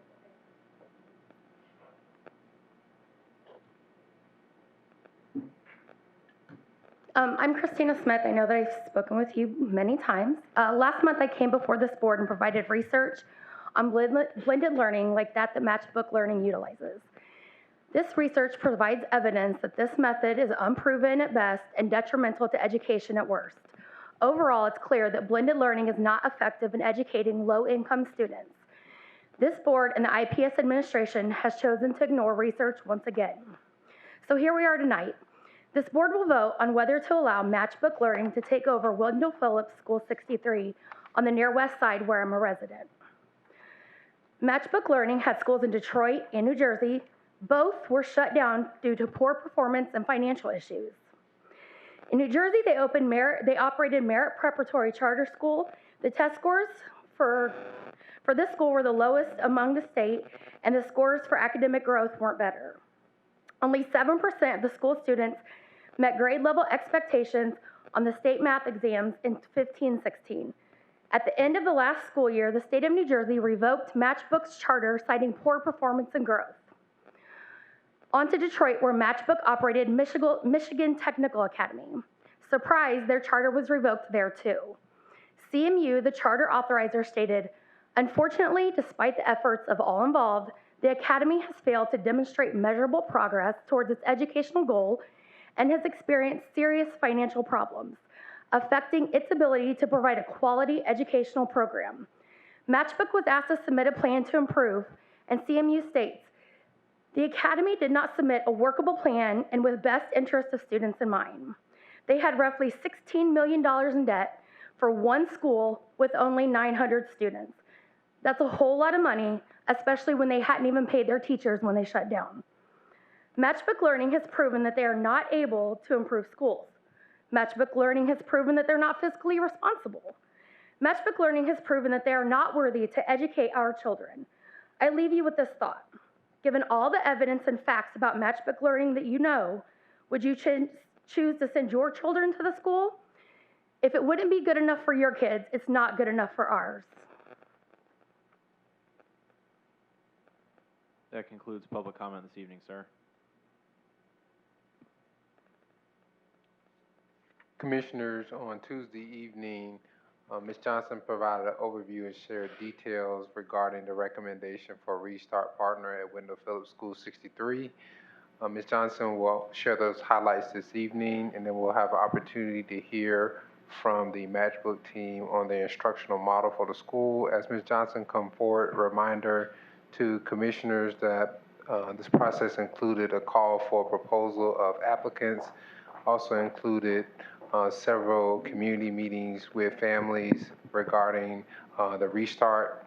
And I will remind commissioners that in November of 2017, Wendell Phillips School 63 received its 5th consecutive F from the Indiana Department of Education, thus spurring a recommendation for Innovation Restart. Thank you, Dr. Farabee. I'll try to.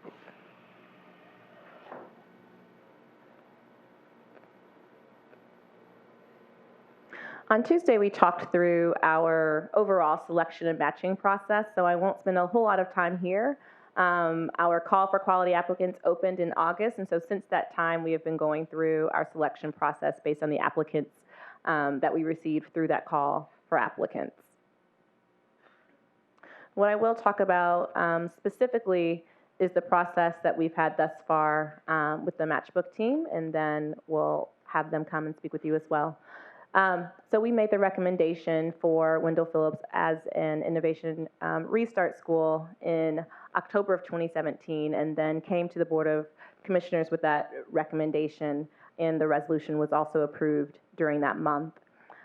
In the month of December, our team conducted a number of internal interviews and conversations with the Matchbook team to learn more about them. They also submitted the second part of their written application, which has been vetted and scored by a cross-functional district team as well. We held 2 heart-to-heart meetings that you heard some folks reference earlier at Wendell Phillips to sort of talk about what was happening at the school and hear feedback around the recommendation that had been made. We also had 2 community conversations with the Matchbook Learning team. So one of those took place before winter break in December, and then a second one took place after winter break in early January. Which brings us to where we are this evening. The team has done, since those times, a lot of conversations, as again, you heard parents and family members and community members talk about, to learn more about the community and more about the needs and desires of the community. And so I'm looking forward to you hearing from them this evening.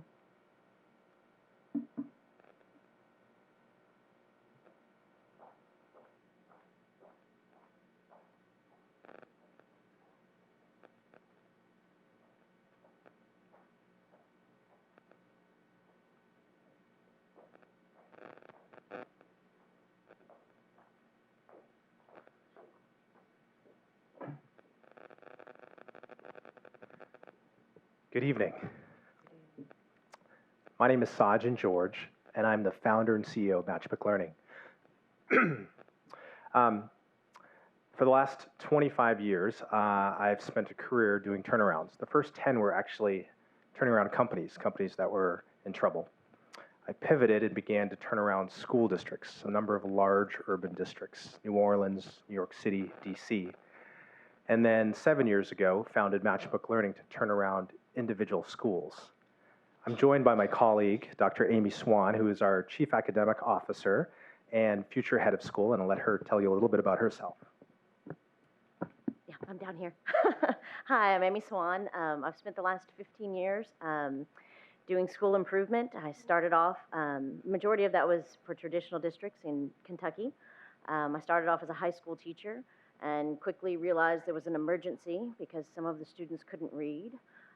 So I decided I needed to become a literacy specialist and work with others to really bring reading into my subject area and spread it across the school. I've been a teacher and administrator for many years, serving kids, majority in Kentucky, and then I joined Matchbook Learning as a chief academic officer, serving kids in Detroit and in Newark, New Jersey.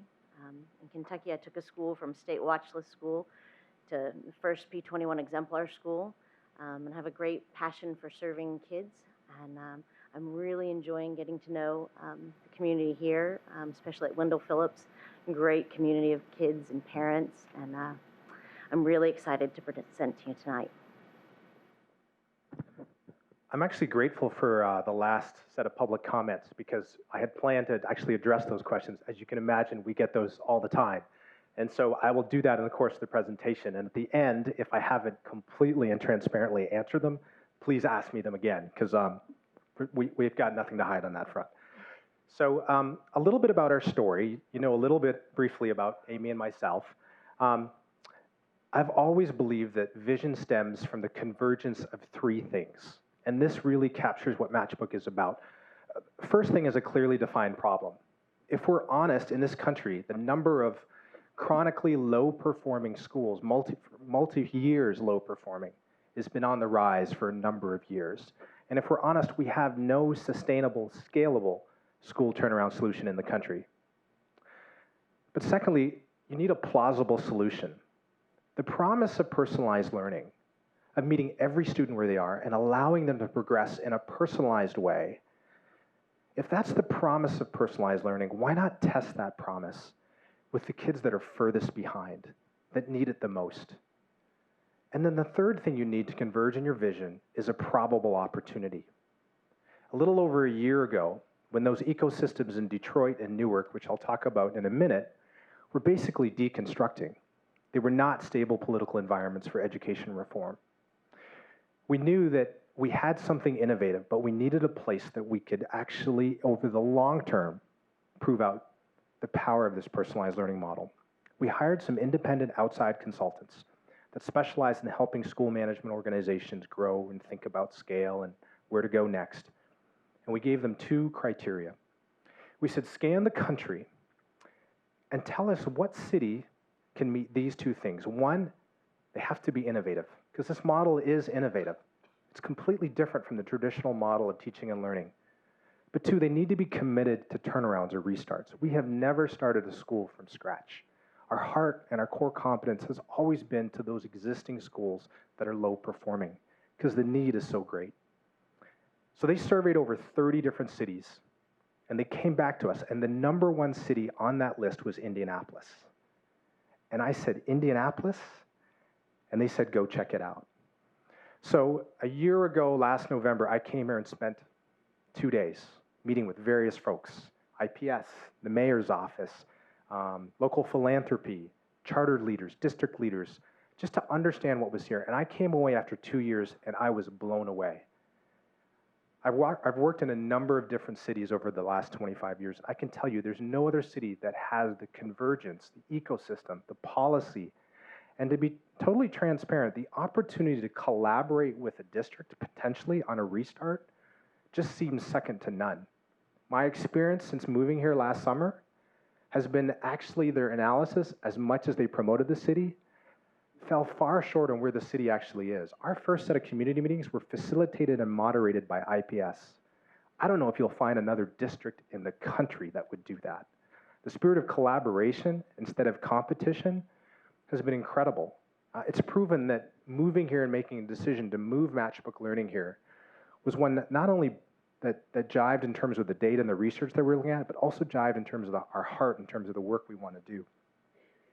A little bit about our history. So I founded it in 2011 with this idea that the way to turn around a school was to turn around each individual student. And you had to do that by creating an individual pathway for every student. Our first school that we partnered with was a district school in Detroit. They said, look, this is an innovative idea. Here's what we'll do. We'll let you try it.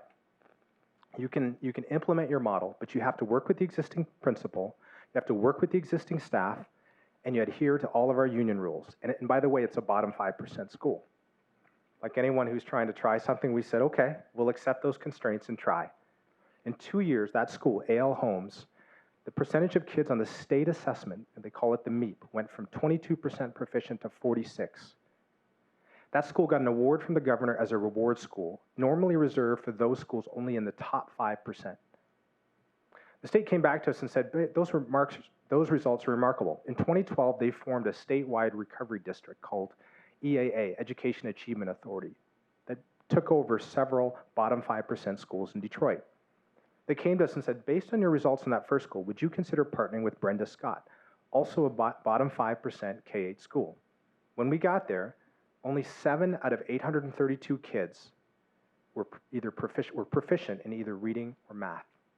2 years later, those same kids, but in a completely different model, we had more than 2/3 of the kids making multiple years worth of growth in a single year. It had the 5th highest growth rate of any school in the city of Detroit. Charter, magnet, district, didn't matter. The state came back and said, based on that result, would you consider partnering with another school for 2 years? Burns.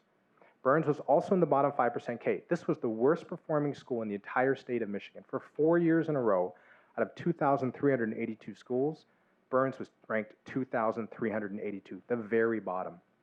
In that 2-year period, the percentage of kids based on a nationally normed assessment that were in the 30th percentile or below, we cut in over half, from 70% to less than 35%, while at the same time moving kids into the top 70th percentile or higher, from 0 to over 15%. Education Week said our model was one of 8 models in the country worth studying. From that, we were recruited by the state of New Jersey to come and try to turn around a failing charter school, a bottom 5% charter school, Merit Prep.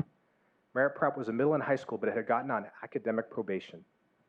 The state said, here, we'll give you the charter is coming up for renewal in 2 years. We'd like to give you 2 years to try to turn this school around. In the first year, we stabilized the school. In the second year, we started to see those gains that we saw in those other schools. We got a successful 5-year charter renewal at the conclusion of that second year from the state. The school was on academic probation, and in New Jersey, they don't have laws that reset or restart the academic history, so we inherited that history. In the final year, last school year, it was Governor Christie's final year. So after they approved and renewed our charter for 5 years, they decided that they were going to leave the academic probation on there for 1 more year. And the reason they did that was they had just switched their state assessment to a Common Core assessment called PARC. And with the new assessments, they didn't have a second data point to evaluate all schools in the state. So any school that was on probation stayed on probation. Well, during that school year, they said, here's what we'll do. We'll consider taking the probation off, either when the PARC results come out or even before, because we're so confident in the trajectory that we've seen. Well, during that year, last year, Governor Christie, on his way out, decided to move the local school district, Newark Public Schools, back to local control, a locally elected board. The school district has been under state receivership for about 20 years. In that transition, the district asked for more money from the state because the charter sector had grown pretty substantially. Our school was the 4th fastest growing school in the city. We'd grown from 240 kids when we took it over 2 years ago to over 500 because parents were just choosing the model. They saw how the model was getting to every single kid. So in that budget battle, the governor refused to give the district more money. So then the district said, fine, we want you to close every charter school that's on academic probation, knowing that most of those kids would go back to the district. Well, the people that had renewed us had since left office because Christie was on his way out. There was a bunch of interim folks in who decided and agreed, said, fine. So that our school closed, not because of our performance, but because of the historical performance of when it got on academic probation. In the middle of that, we had taken over 2 years prior, or a year prior, a bottom 5% school in Michigan, Michigan Technical Academy. Central Michigan University had recruited us to try to turn around the school. They gave us a 3-year contract. 1 year into that contract, the state bailed out Detroit Public Schools to the tune of $600 million. The district was on the verge of bankruptcy, essentially. In exchange for bailing out the district, the state created a new office, a state reform office, a school reform office, under the governor, not under the Department of Ed. And that new office had superpower to determine which schools would open and which schools would stay closed. So the state put out a list of 38 schools that were on the bottom 5% for the prior 4 years. Well, 3 of those years wasn't even under us, so we knew that our school was going to be on that list. And they decided that they were going to close those 38 schools. Well, our parents mobilized, they organized a bus, went to Lansing, and testified on the Hill to say, you can't close this school. Matchbook's only been there a year, and if you would just come and visit the school, you will see that you're making a terrible mistake. You're basing it on results before Matchbook. So the state, in its wisdom, sent 3 auditors to spend an entire day at Michigan Technical Academy. They said, Matchbook, we don't want to talk to you. We want to talk to your teachers. We want to talk to the principal. We want to talk to students. We said, no problem. They said, at the end of the day, we'll debrief with you. Very audit-like. We said, no problem. You have full and complete access. At the end of the day, they sat with us, and 2 of the 3 auditors were in tears. They said, we've made a terrible mistake. We've been all over the state. We've never seen a turnaround quite as remarkable as this. You will get double-digit gains this year. We said, we know. This school won't be in the bottom 5. We said, we know. And true enough, 4 months later, when the results came, we had double-digit gains. Some of our kids jumping 20 and 30% proficiency. The state said, here's what we'll do. We're not going to close the school, but we have to enter in a partnership agreement where we want your school, your board chair to sign, which she was willing to. We'll sign it, and the authorizer, Central Michigan University, would sign it. Central Michigan University refused to sign the partnership agreement. And the reason was, none of the authorizers liked the fact that the state has this superpower to determine what stays open and what stays closed. And this partnership agreement, essentially, based on the law, would supersede the charter agreement. So that we would have to meet the academic benchmarks in the partnership agreement, not in the charter contract, which we were fine with. We knew we could hit them. But Central Michigan University didn't like that precedent being set, because then it would open up the rest of their portfolio of schools to also potentially down the road being subservient to that. And so because the authorizer and the state couldn't agree, the school sadly closed. Again, if you look at the results on this last year, that school did remarkably well, but they didn't wait for those results. As to the financial challenges, once the school closed on June 30th, the public debt that was referenced, that was long before Matchbook ever got there. They've had that debt for about 10 years. The bondholders to that debt, when the school closed, intercepted the state aid note that came in July and August. That money was earmarked for teachers. We had set it aside for teachers. But they used their power as a bond authority to literally sweep the bank account. I appealed to the Michigan treasurer and also the attorney general, both of whom have said, you're right, I don't know if they legally can do that.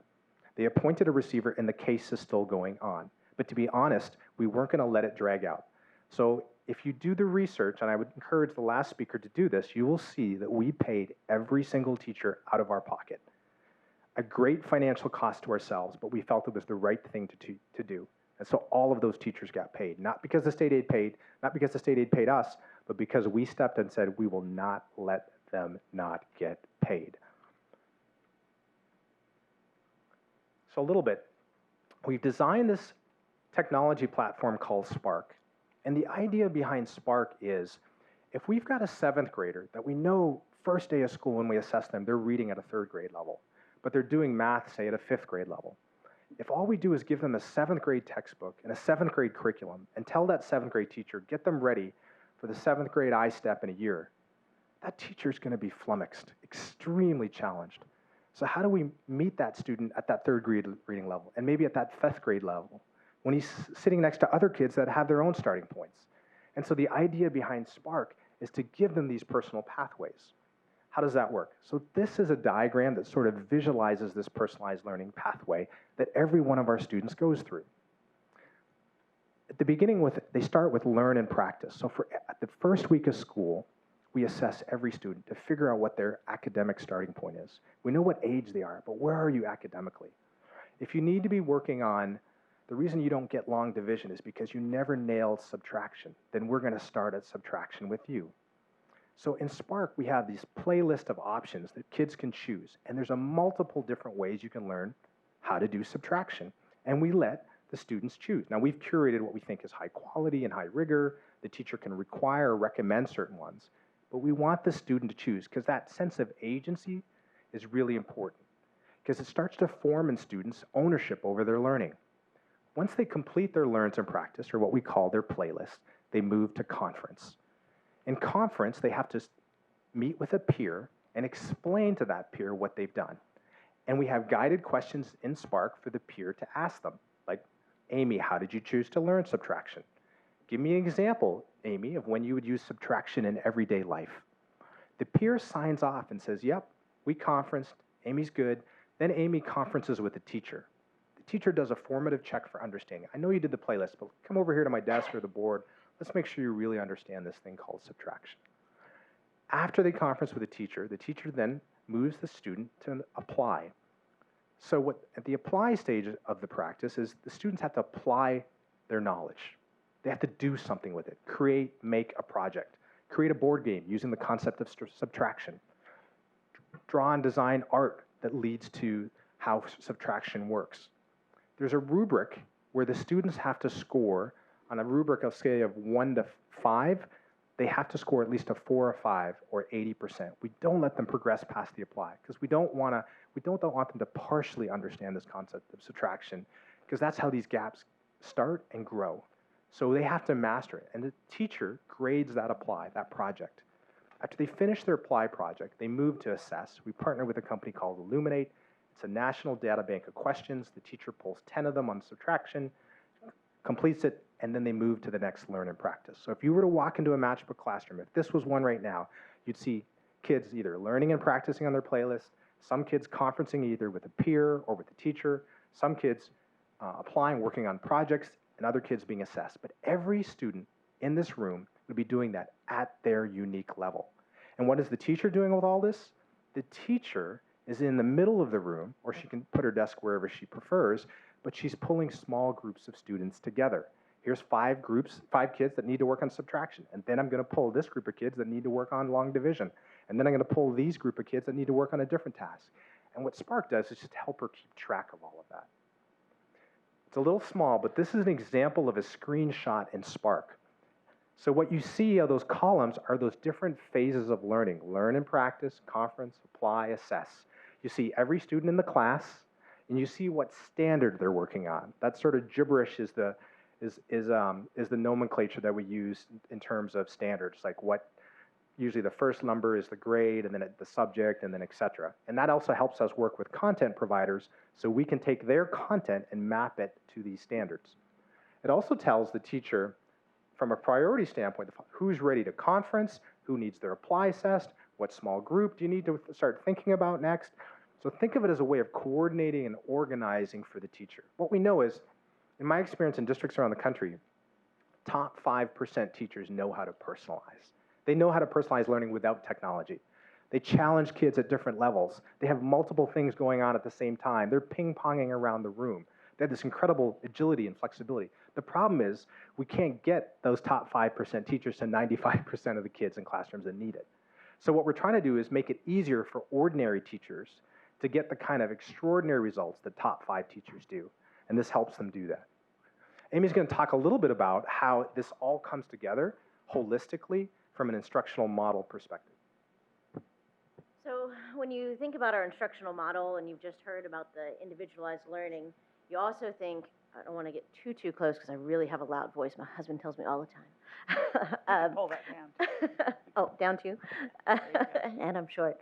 So with our instructional model, we're not just using Spark and being innovative with kids just online. We're also utilizing best practices. Because when it comes down to it, that teacher is still the key in the heart of that classroom and the #1 factor. that helps the kids move forward.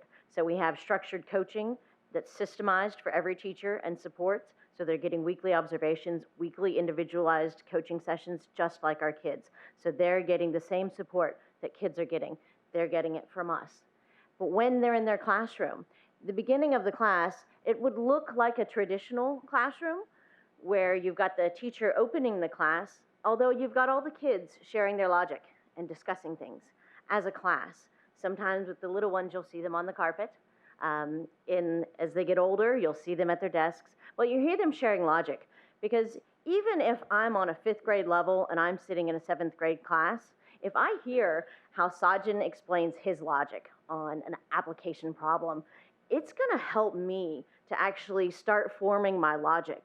By hearing other kid logic, by hearing that teacher explanation, it helps me to understand how I can get there and how I can do it. It helps me to start processing. And then you move to the middle, that big bulk of our block there. And in that big bulk, they're doing their individualized learning. So they're going through what Sajin talked to you about, and they're being pulled for small groups. They're being pulled for one-on-one. If you're a special education student, majority of our students are able to really be in the classrooms because they're able to work on their own level in their own modified ways, just like the rest of the class, because it's like we've given the entire class an IEP. Because everybody has their own individual education plan. Everybody's able to come together and not be embarrassed when you're working on something different, because everybody's working on something different. Instead of just where, used to be as a teacher, when we first started really differentiating and doing things like that, we'd have, I've got these orange colored articles and these green colored articles, and kids figured out that system. They knew who was on what. But in this way, kids are really able to be proud of what they're doing and their own advances. They're met where they are, and they're really able to learn those skills that they need to get to where they need to be. So they're getting exposed to the on-grade level content at the beginning and the end of the class, and in their small groups, the teacher's helping them get there in their individualized and personalized way. And then when it comes to the close of the class, we're once again all back together, and we're hearing each other's logic, and we're doing, those exit tickets, and we're getting the data. And we haven't thrown out the best practices. We've just blended them. So often when you hear blended learning, people think, okay, they're on computers all day. Well, no, we really mean blending. We really mean kids doing real-world, hands-on apply projects, even in that center personalized time. We really mean that kids hearing and sharing logic and talking and discussion in classroom, it's really important. And that's really our instructional model. But we don't just have this instructional model for the core classes. We also want to teach the whole child, and so we bring in respectful ways, and we bring in that social emotional learning and build that into every day for our kids.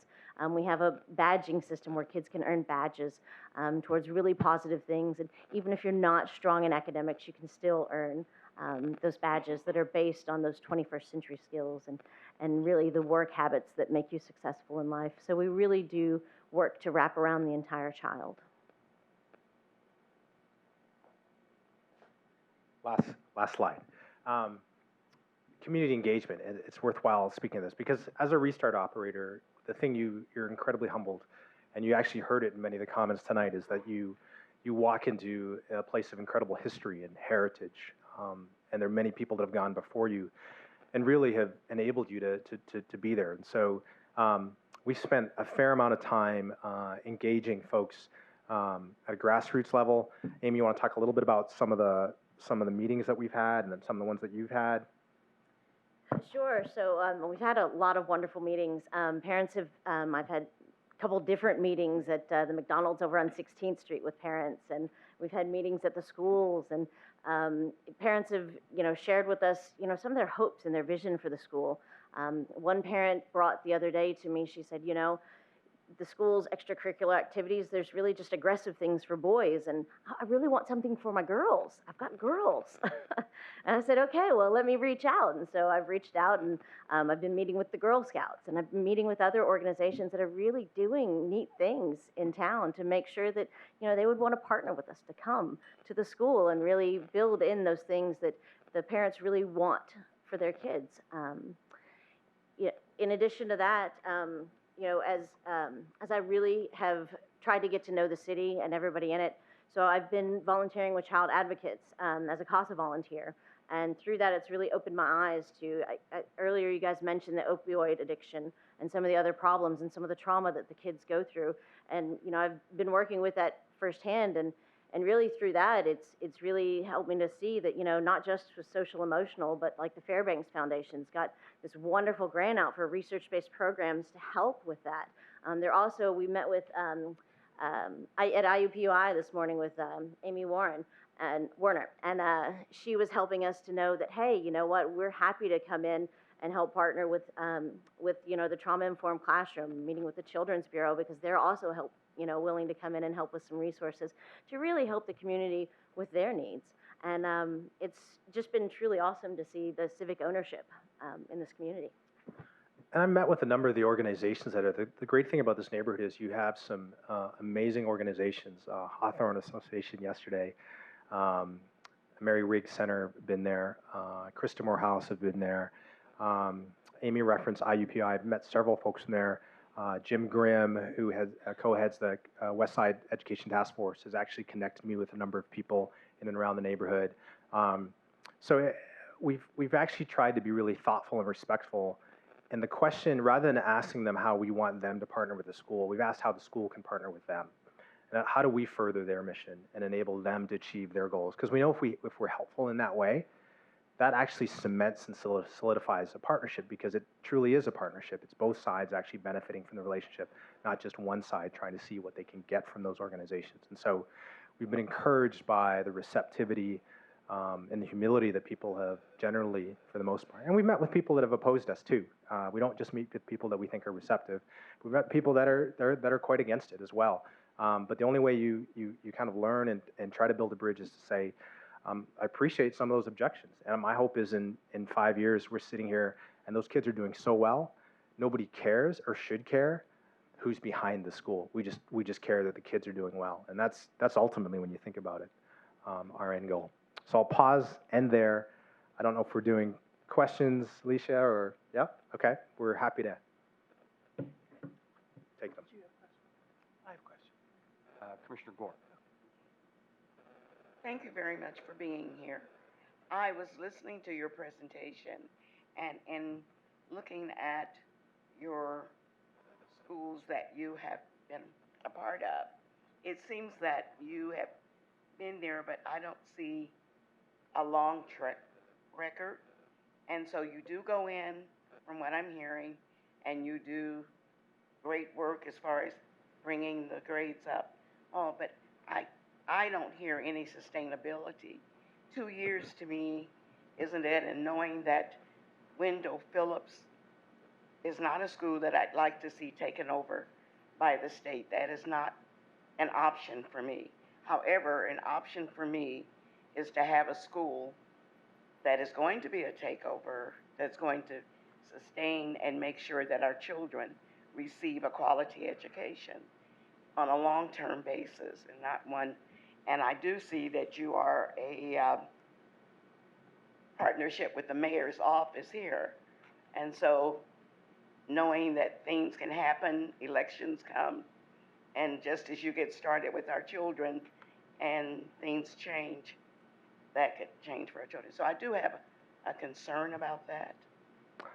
Yeah, I appreciate the concern. Actually, that concern is the same one we had. In all of those past schools, we wanted to be there long-term. They were initially structured to be short-term contracts. And part of our move to Indianapolis was to actually root ourselves in a place where we would be here, honestly, forever, that we would never leave. So our intention is not to be here for 2 years and then be done. Our hope would be, I think the initial contract is 5 years, but then it gets renewed, I think, for 7 after that. Our hope would be here forever. In fact, the reason we moved here, we bought houses here. I've got an elementary, middle, and high schooler in the audience. If I try to leave the city in 2 years, I'll be restarting my family because we've made a commitment. We agree with you that to truly turn around a school and a community, I actually think it takes 7 years to get. Our goal would be to take a school that's performing like 63, and in 7 years, it's in the top 5%. You'd have to make double-digit gains every year for those 7 years. But if you did, it would be the top performing school based on data today. So that's our goal. And then when we get to that point, we don't have any intention of like, okay, we're done. No, we want to permanently be here if we're allowed the chance.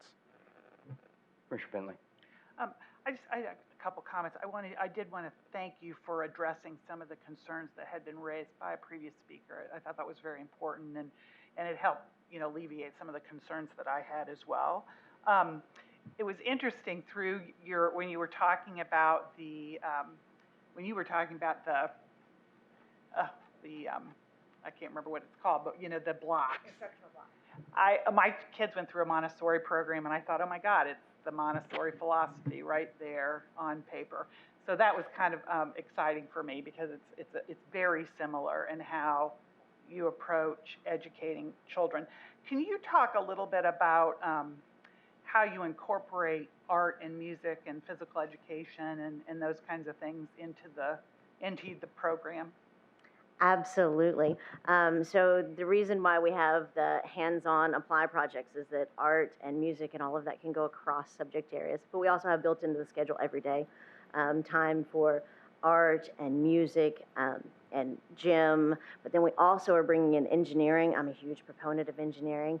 We'll also do some project-based learning on Fridays where the kids are really combining all of those things in one and showcasing. And we'll be having celebrations of learning twice a year, one in the fall and one in the spring, and I'm hoping you guys will come and see the amazing things kids are doing. I'm a huge proponent of the arts. I married a musician, greatly support them. I'm hoping that if we've got some musicians that really want to form bands in middle school, that they might sign up for a jam Friday lunch where they can actually play and actually have their first gigs.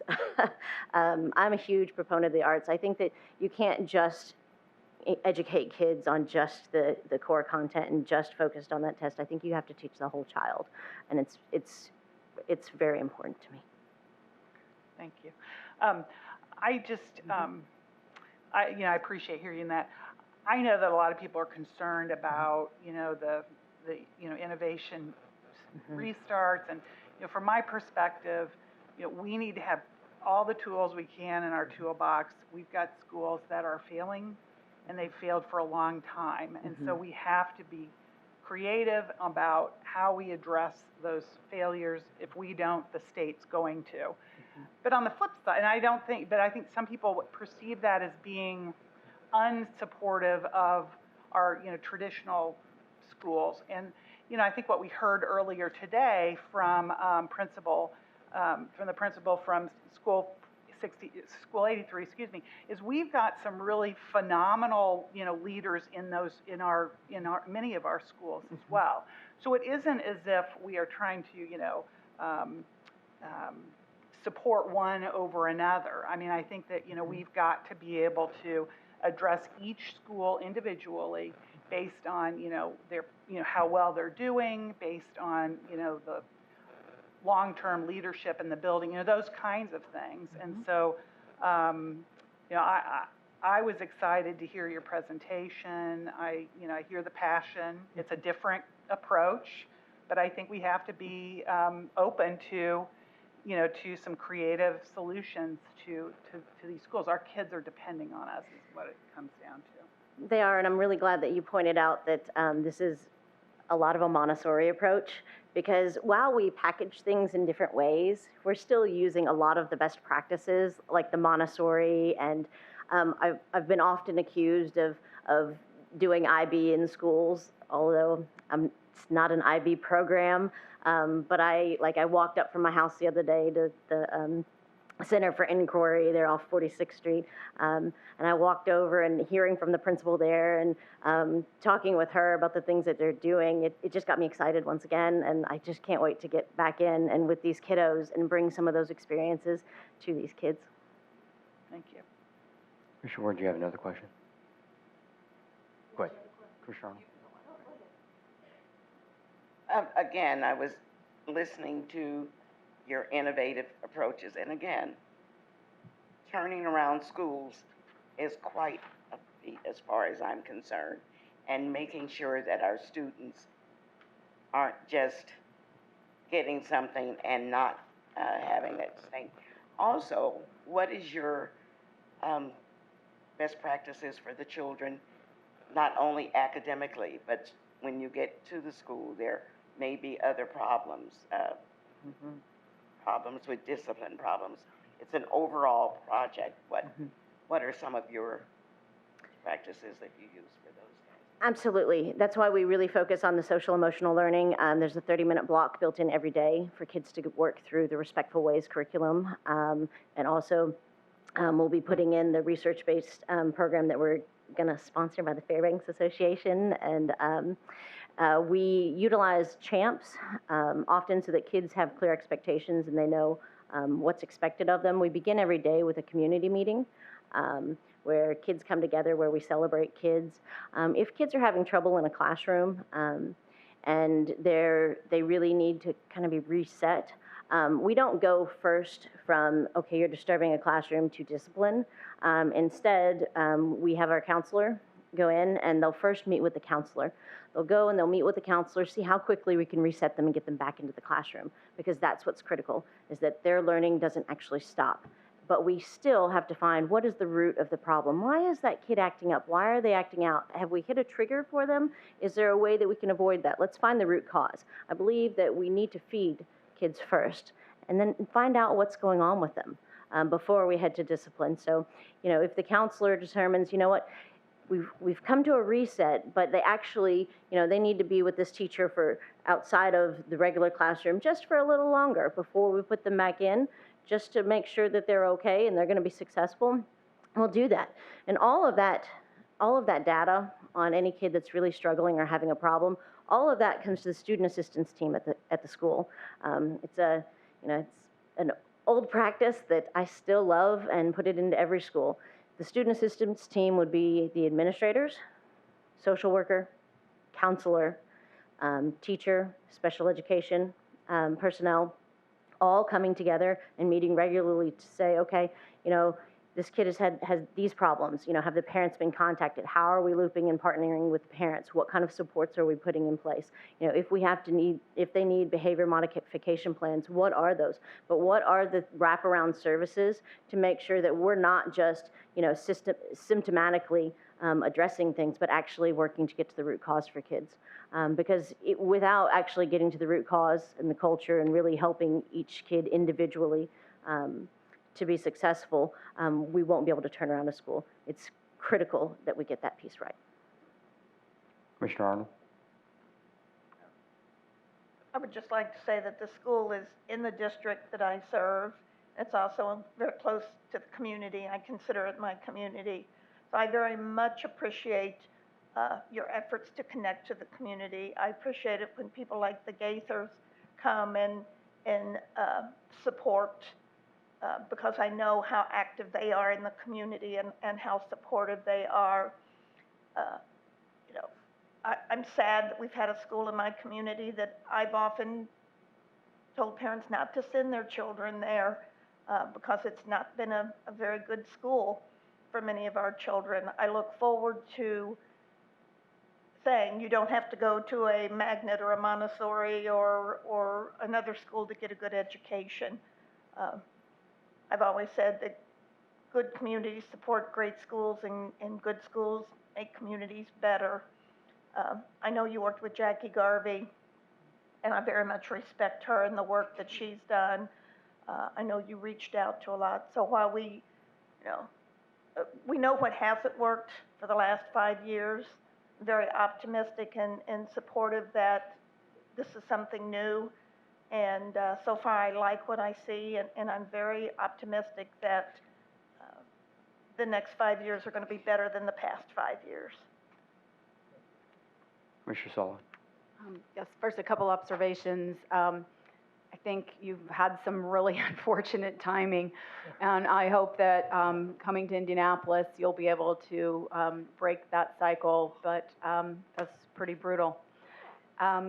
And also just noting that oftentimes we hear from folks who have an end in mind, And it's interesting, you mentioned doing additional research, and we'll all certainly do that and be paying lots of attention.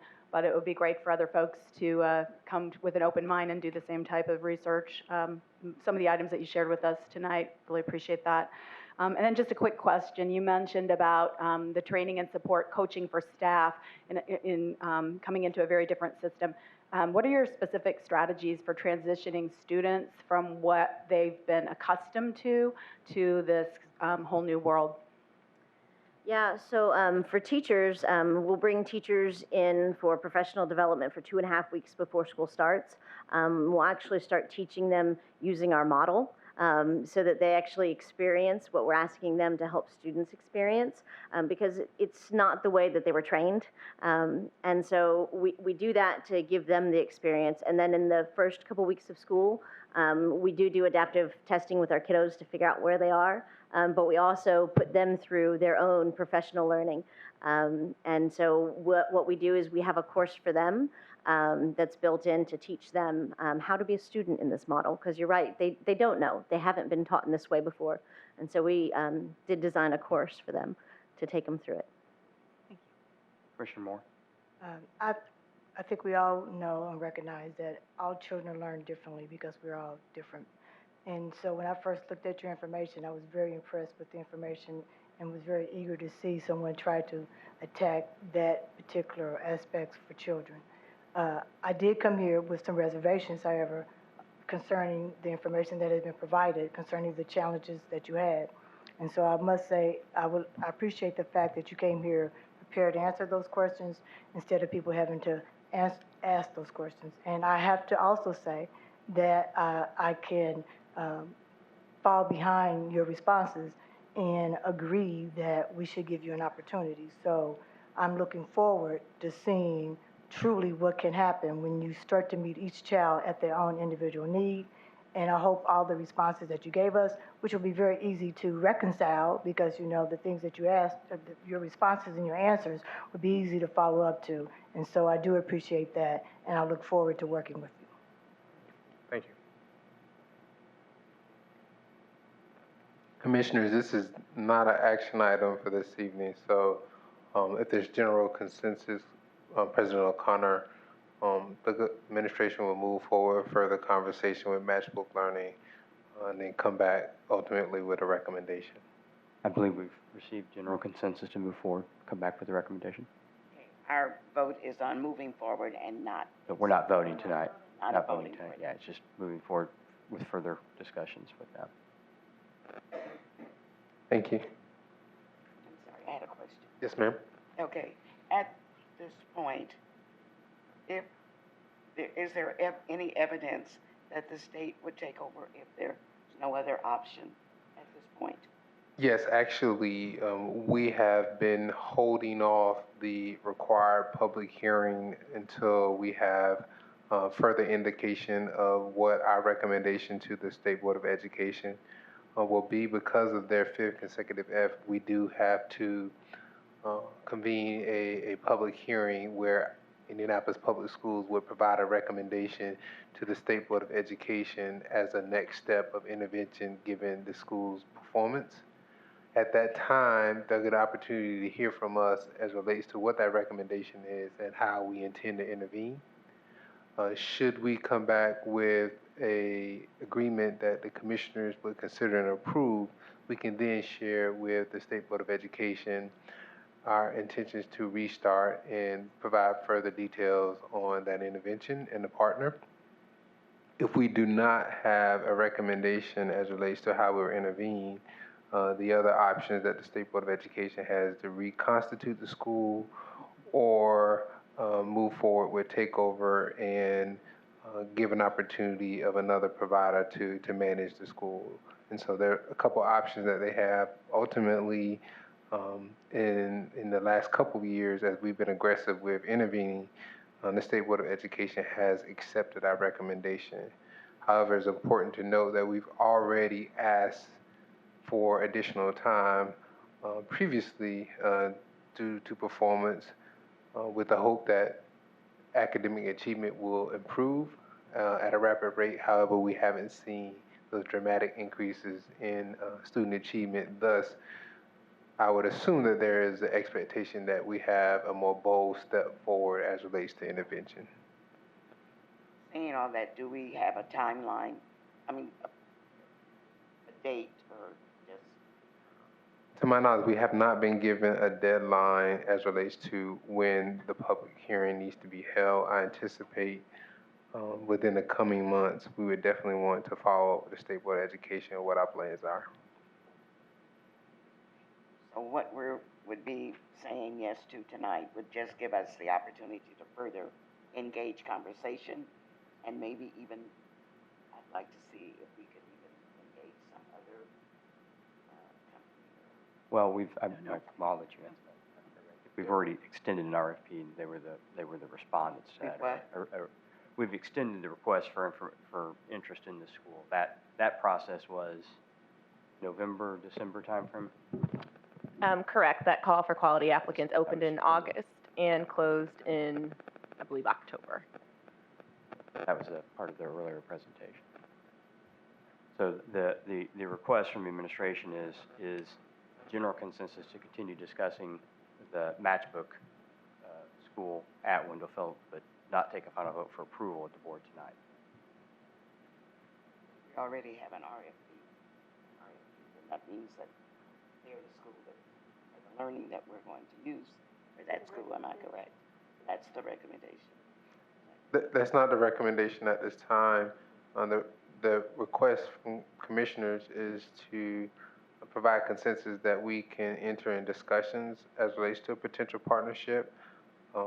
We anticipate that, that would take about a month or so, that we can bring back to the Board of Commissioners a recommendation, either to continue to move forward with terms for a innovation restart agreement, or we would provide a recommendation of some other type of intervention that we believe would be appropriate for Wendell Phillips.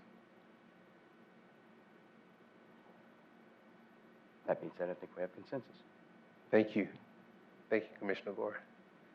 Thank you to the matchbook team. We appreciate your presentation this evening and your engagement efforts. Thank you. Thanks.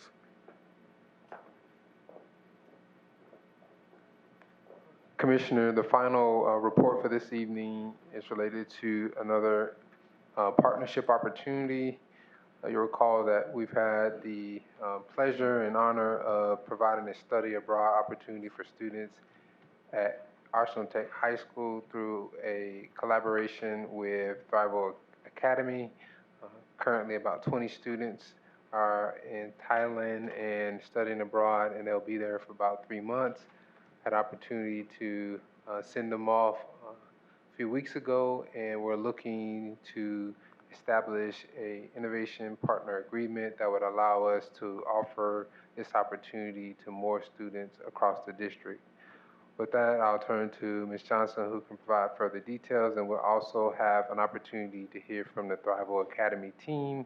I believe we have queued up some videos as well of the experience, so hopefully technology will be good to us tonight, and you'll get an opportunity to see the Thrival opportunity in action. Great, thanks, Dr. Farabee. I'll ask Emma Heiza and a couple of folks from her team to come on up. We're really excited that we've been able to provide this opportunity to our students who are currently in Thailand. I think it's probably morning there right now. But really excited to talk with you more about this. The question on Tuesday was around why launch Thrival Academy as a school instead of a program. And so I wanted to speak a little bit to that before the team presents. There are really 4 primary drivers why we believe that's the best course of action in our partnership with Thrival. The first is around financial flexibility and management. So currently the schools, the programs that we have within the district, the management of the funding for those programs is generally housed centrally at central services or is restricted many times because those funds come from federal sources like Title III or our alternative education programming. And so as a school, the Thrival Academy team would have the financial flexibility that they need to make the most strategic decisions for the students that they're serving. The second is around employment flexibility. So obviously with a model of this kind that is so, out of the box and atypical than our traditional school models, it has different requirements for employees. And so if you think about a program in which the staff would be IPS employees and the requirements that are just vastly different when you're traveling across the world and spending a substantial amount of time supervising and managing and teaching your students, it's out of the scope of our current collective bargaining agreement with the IEA. And so to be able to make that happen within the constraints and the parameters of that CBA would be very difficult. If Thrival is able to launch as an innovation network school, then those staff members could be employees of Thrival, and those employment terms could be established by Thrival, along with the legal implications and liability that you consider as well when you're talking about employees being, across the world. The third is around clear and transparent accountability. So currently with IPS programs, students who are participating in those programs have a home school. They are assigned to a home school even though they're participating in a program. If Thrival were launched as a program, it would be the same thing. Those results would count back toward their home school. Again, as a school, we are able to evaluate and track their effectiveness because their accountability would be tied directly to that school. And so it would just allow that same level of clear and transparent accountability that we have for all the other schools in our district. And then finally, when we think about enrollment, Commissioner Bentley asked the question on Tuesday around who would get to access the school. If we were able to provide access, let's say, to our Innovation Network high schools, students at Purdue Polytech, here in Riverside, they would essentially need to apply to a home school that they would never really intend to attend in order to then apply again to be a part of Thrival Academy. And so we don't want to make the process to be a part of this opportunity more cumbersome for families. We want to make it as sort of easily accessible for them as possible. So those are the four main reasons that we've considered through this process and believe that the correct and most appropriate recommendation for Thrival would be to launch as a school. So with that, I'll turn it over to the team.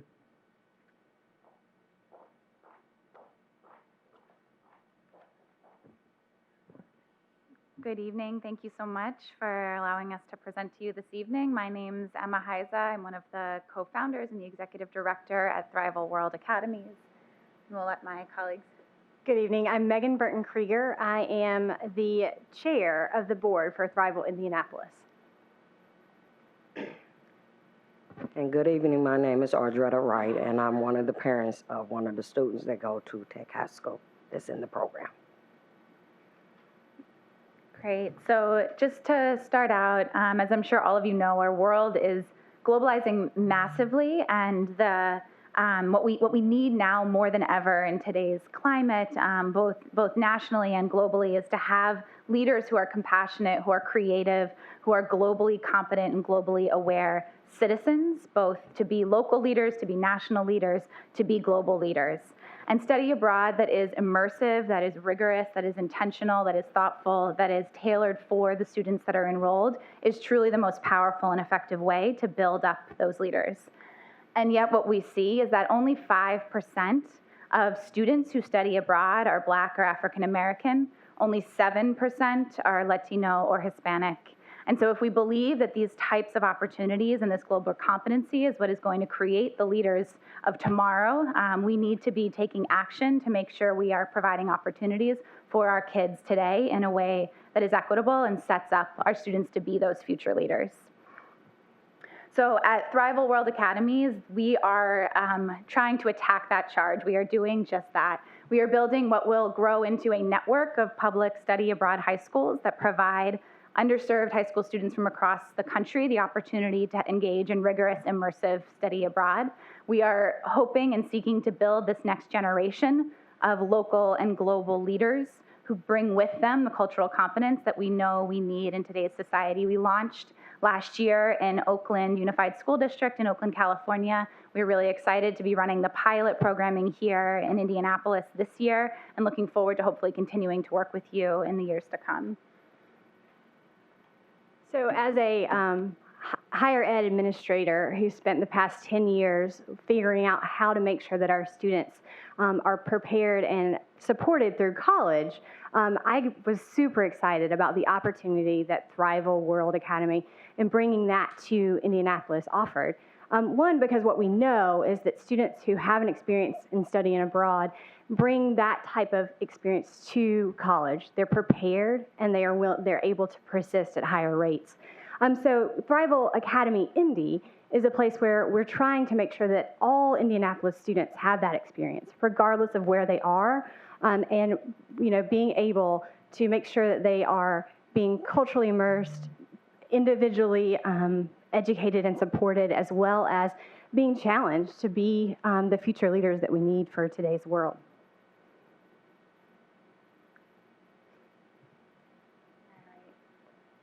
So just a bit about the program and the model. As we shared last year when we were discussing the pilot programming that we are running now with the 20 students from Arsenal Tech.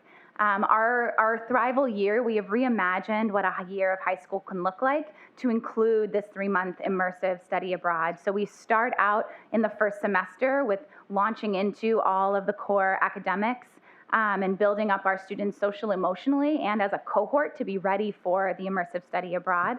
That also includes the launch of our family engagement programming because, as I'm sure you can imagine, and we'll hear from Mrs. Wright, from Ariel's mother, there is a journey that the families go through just as much as the students are going through a journey themselves over the course of the year.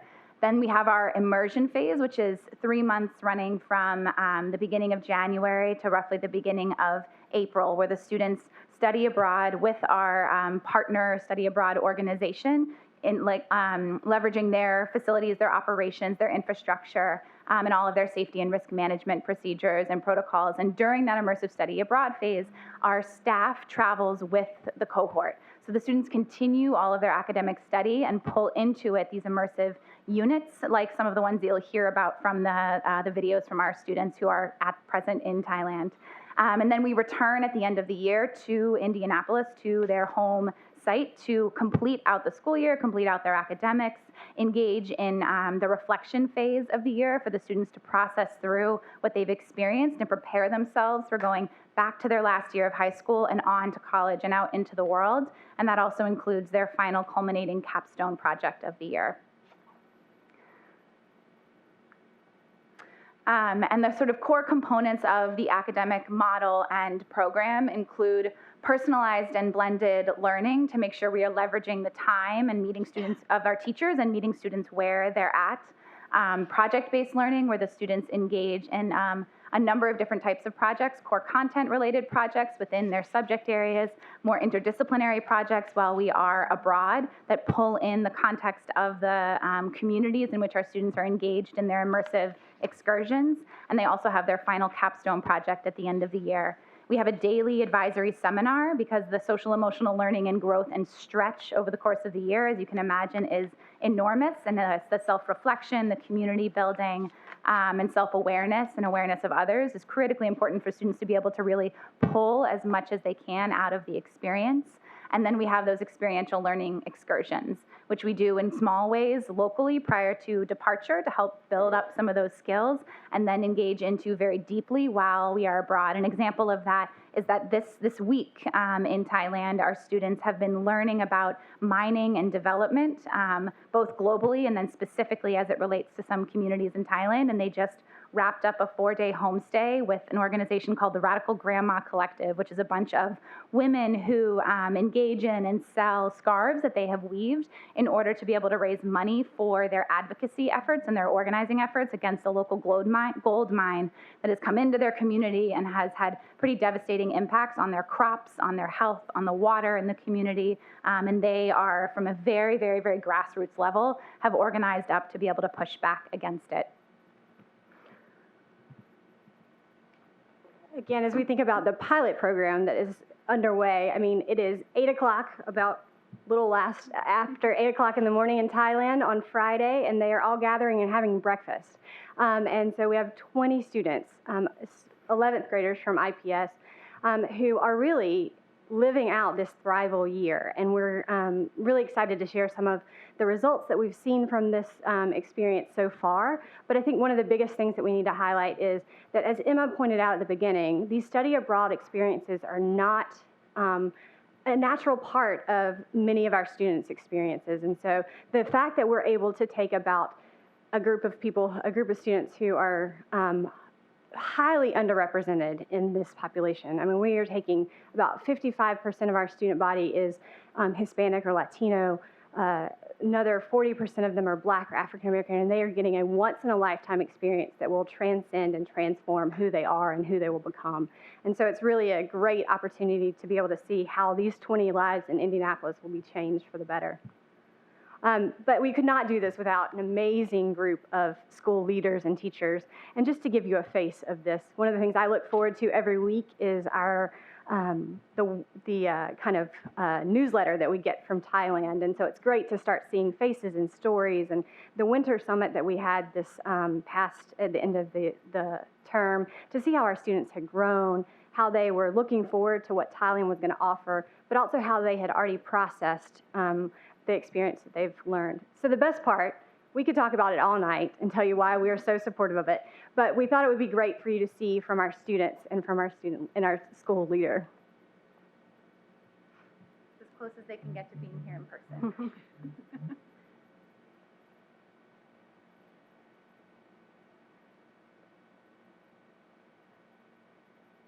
Indy. I wish I could be there today, but I am here in Thailand in Udon Thani at the Rice Fields base running our pilot program with our 20 IPS students. We have 2 students with us here, Bianca and Isaac, and we're going to ask a couple questions and so they can give you some input about how the pilot is running so far. So Isaac, how do you feel about being part of Thrival Academy? I feel like it's a whole new experience, and I'm one of the first to do it, so it's like a big deal to me and my family because I have a brother who's in college right now. He goes to IU Bloomington. He's done a study abroad program last semester when he was a sophomore in college, and he went to Ghana. So it's like not a lot of people in my family get to travel a lot and learn while they're doing it. So I think it's a pretty big deal. I mean, it's something new for me because I'm away from my family and I don't have them to push me, but I have my family here and it's going well for me. Can you explain the academic model for the immersion phase while we're here in Thailand? Oh, all right. So what we do, we kind of coupled it with the homestays. We would learn about a specific village that we're going to. Next week we're going to the Radical Grandmas. Yeah, and they're like an activist group trying to help stop the government from kind of like gold mining their village and like basically kind of poisoning their crops and the citizens there. So we're learning about that and just trying to get educated on that before we actually go live with them. And Bianca, what is the final product that you're going to be working on for this unit with the Radical Grandmas? The final product. Oh, we're going to be working on a documentary about like basically what we learned and the community that we're going to go to. And like basically us living there and just experiencing their life, like kind of like the everyday process they go through trying to stop gold mining. Isaac, what made you sign up to be a Thrival Academy student? All right. I signed up because to travel the world, specifically like all 7 continents, is like my one like true and only dream.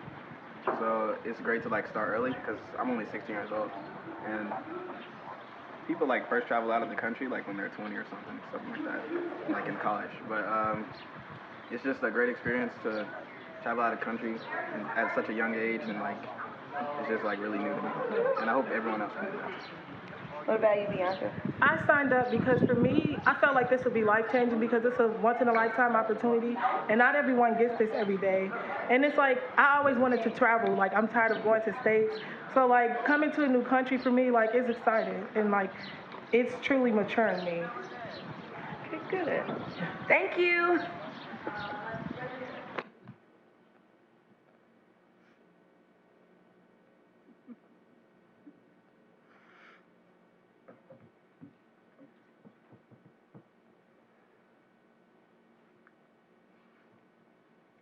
Great. So in addition to sharing the voices of our students and just a little bit of a picture of where they're living, you can see behind them, that's the building where that's actually the sort of dormitory essentially for the girls. And you could also see some of the rice fields and that thing that kind of looked like people sitting in a wagon behind them is the scarecrows for the rice fields.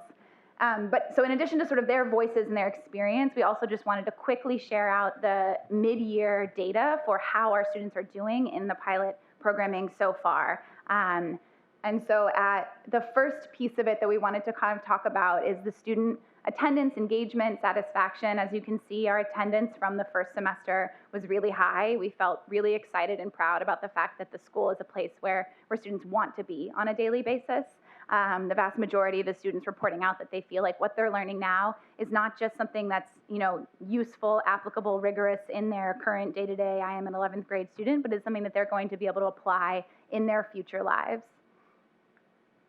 In addition, as I mentioned, we hold monthly parent engagement workshops and sessions, both to share updates and to sort of help process through this experience with our families. We're really proud to have had very high attendance at these monthly meetings. 97% of our families are showing up every single month to these meetings. And again, just from some of our survey data from the mid-year, all of our parents would recommend this opportunity and this experience to another parent in IPS.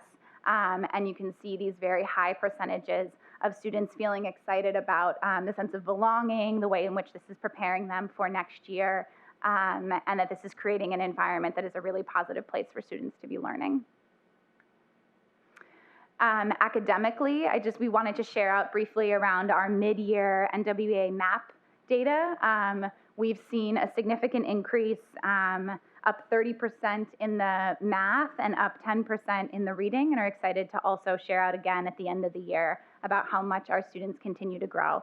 And while it's not in these slides because the data just came back at the beginning of the week, we also have our students who had the retest of the ISTEP in December. Those results just came back at the beginning of the week.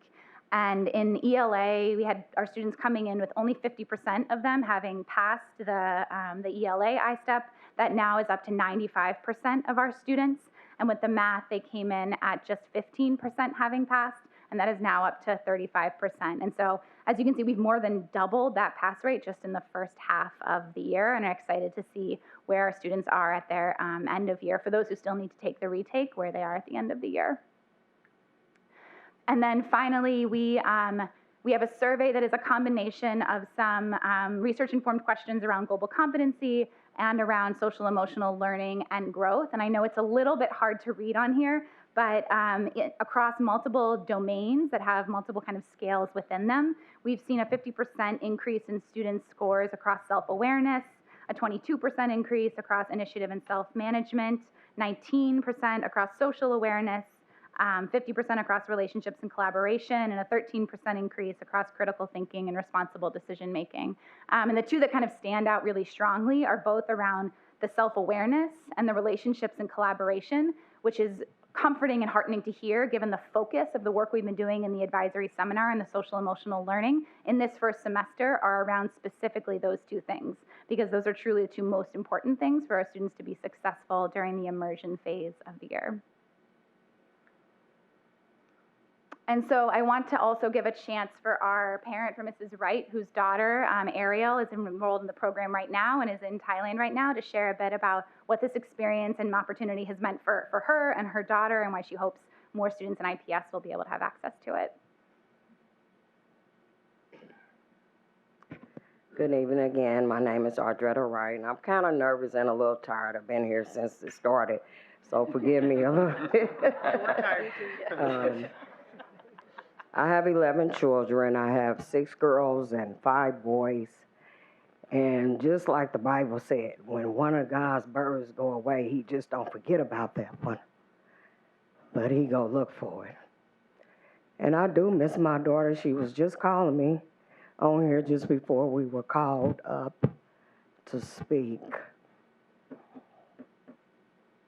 I just want to say Thrival Academy has done a great thing for Ariel Janae Wright that goes to Tech High School. She is one of my girls that is was very shut in to herself. She even treated us like that at home. It's not just when she went out.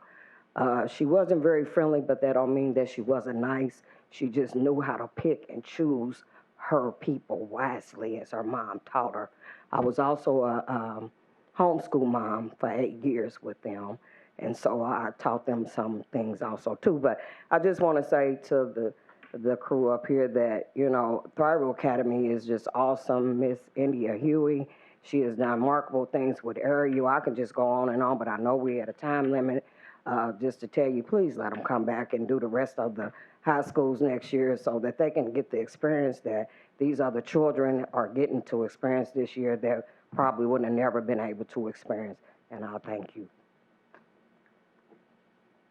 Thank you. Thank you for staying as well.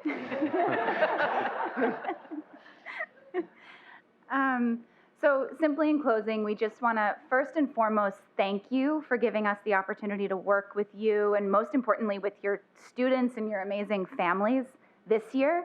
We are honored to be able to provide this opportunity that we hope is going to transform their lives. And we hope to be able to continue to replicate and expand this opportunity that we are today implementing with the 20 students at Arsenal Tech to be able to work with more students in IPS in the years to come. And we're happy to answer any questions. Commissioner Arnold. I have a logistical question, probably for the administration. Was this given an option for people signing up through the magnet lottery? How would it be if we continue the relationship? How will it be determined who will be going next year? Excellent question. We actually have a meeting with Patrick Carroll from Enrollment and Caitlin Hannon tomorrow. You know, we wanted to get feedback from the board, but that's a question that's at the forefront of our mind. Because my sense would be there's going to be a lot of students now. We have 1 year, and how are we going to make that determination? Because I know the magnet selection process has already occurred. Right, because Enroll-ND has multiple windows, there's still the opportunity for the next window if the school is okay to launch as a school. As a program, then that creates some different complexities that we'll have to navigate. Thank you. Commissioner Bentley. And then you'd mentioned earlier about you're still in the conversations about which students will be eligible to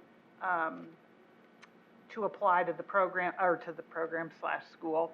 I know currently the pilot was just at Arsenal Tech with Arsenal Tech students. Right. So my question was, will other, IPS high schools, Shortridge, Attucks, and Washington, will those students have an opportunity to apply for the program? Right. I think our desire and our conversation is to expand it across the high schools. I think there's logistical things to work out when we think about transportation and those kinds of things. But I think our desire, and we have a shared desire to make sure it's available across the district.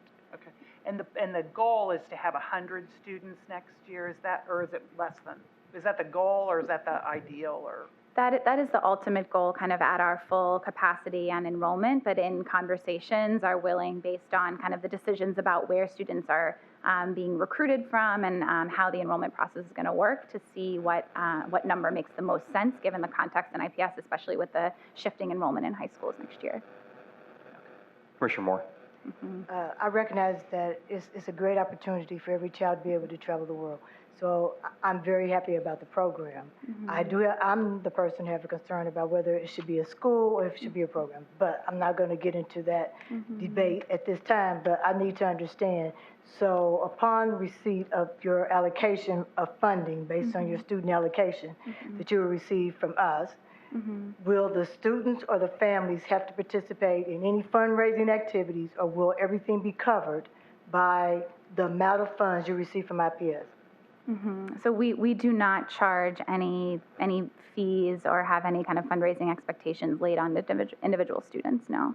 So whatever you receive from us would be the normal amount that you receive from us would be it. It would not be an additional request for any additional funding from the public school system. Yeah.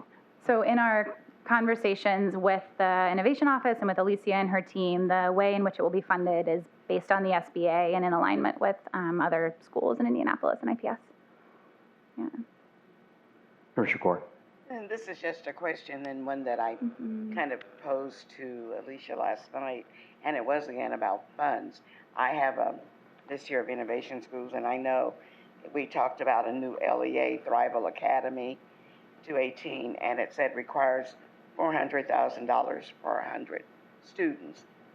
But you were saying that that isn't a fact anymore?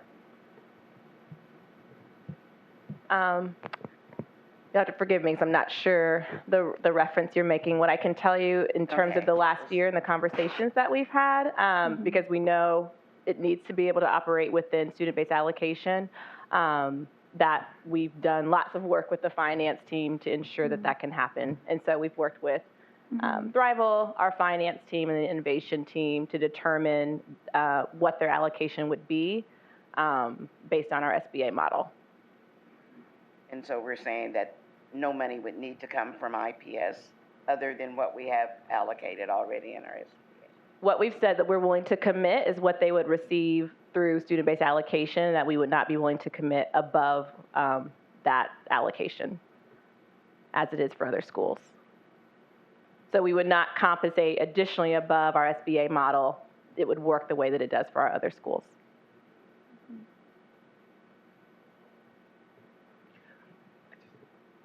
Just on that vein, I assume, though, that Thrival does fundraising and significant fundraising to help support the program. Is that?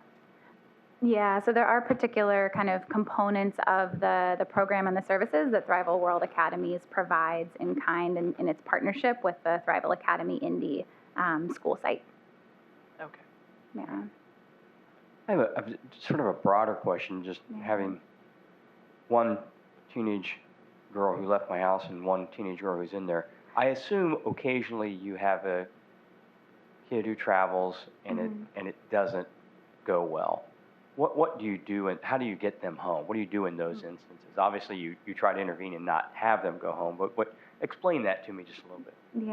Yeah. So I mean, there are a lot of reasons why a student might want to go home, and those are often more social emotional and are largely mitigated by the amount of time and really kind of intentional time that we spend in the first semester building relationship amongst the cohort and with the staff, so that we are not just having kids join us and join our community and immediately taking them into this very difficult new environment. That being said, you're absolutely right. There are really extreme circumstances that can come up that may be around health-related instances. And so we have, through our relationship with the student travel company that we work with that's been in operation for 30 years and has a full, very comprehensive system of safety and risk management procedures and protocols, and the sort of foreign travel emergency insurance that we have for every single student, should a situation result where a student does and need to be brought to a hospital or brought home, or a family member needs to be brought out. That is all covered through the insurance policies that and kind of systems and procedures that we have in place. Does that answer the question? Yes. Is that okay? I just want to editorialize a little bit. I was so excited when I read this week's blog that the students were getting ready to go stay with and learn about the Radical Grandmas, and they do have a website, by the way. And they sell beautiful scarves. Yeah, yes. And when we were there, when we had the opportunity to go last year, we didn't meet with the Radical Grandmas, but in our interviews with the students that were there, I think that was probably the most meaningful experience for most of those students, was their time with the Radical Grandmas and the sort of the bonding that occurred between the students and these women. So I was so excited to read that's what they were doing this week. And I feel so passionately about the importance of travel, and most students don't get those kinds of opportunities, and so I think this is it's a wonderful opportunity to be able to offer this to our kids, and it's an interesting and exotic part of the world that's 12 hours earlier than us right now, and so thank you for your time, and I'm glad we're able to sort of move forward with this and hopefully give the opportunity to more students. Thank you.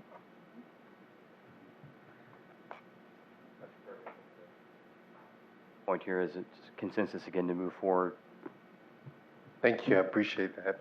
Thank you again to the Thrival team for the presentation. The video was phenomenal. It was great to see students in the environment and to hear directly from them and their experience. So thank you again.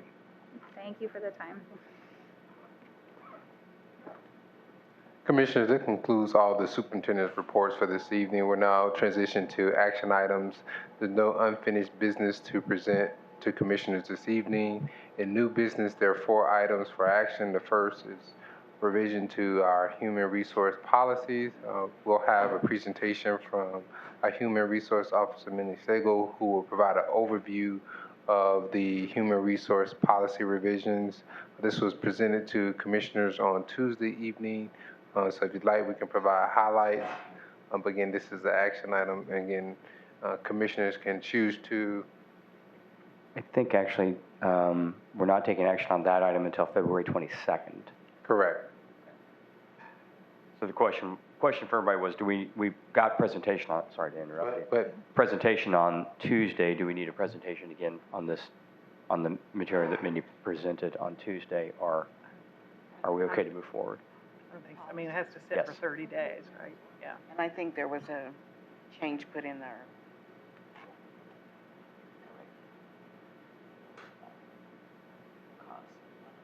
Yes, that's right. Yeah, so. Mindy, you might want to highlight that point, the corrected points about the cost is an annual cost, not a component of annual cost. Yeah, and forgive me, I have a mint in my mouth. Yeah, I think I misspoke when you asked me a question about the cost, the overall cost as an annual cost. So the state allows us to do 20% of our staff over the course of 5 years, and that would be about 887 staff members. And that cost for the full background and the child protection index is about $22,000 Per year. Per year. per year. So again, this is a policy that we'll come back to for the waiting period. Commissioners, is there any other information you'd like between the next meeting? We're happy to provide that information.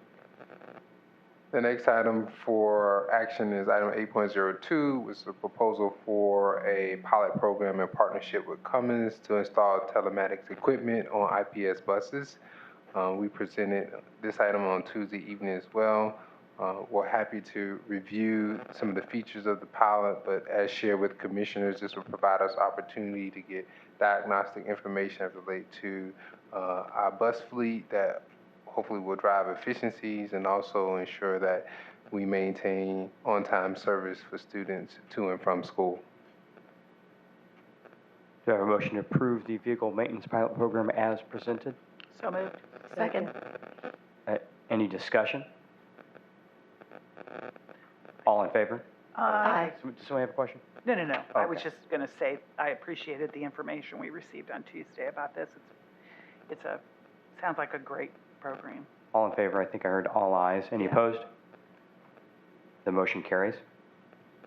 Next item is 8.03, which is request from commissioners to reauthorize our investing officer for the school corporation. We request that commissioners approve resolution 773 as presented.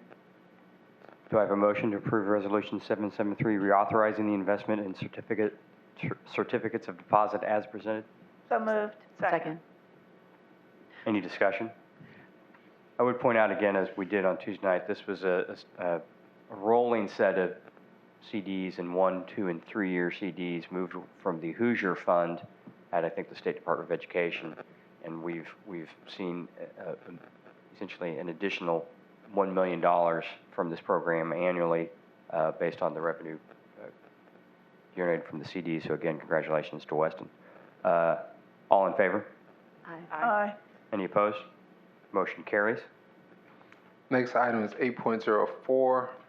Request that commissioners consider the proposed student-based allocation policy and formula for the 2018-19 school year, which includes Board Policy 6222, which governs the student-based allocation process, which includes changes to the formula related to the weighted student formula for students per school, and also our funding priorities.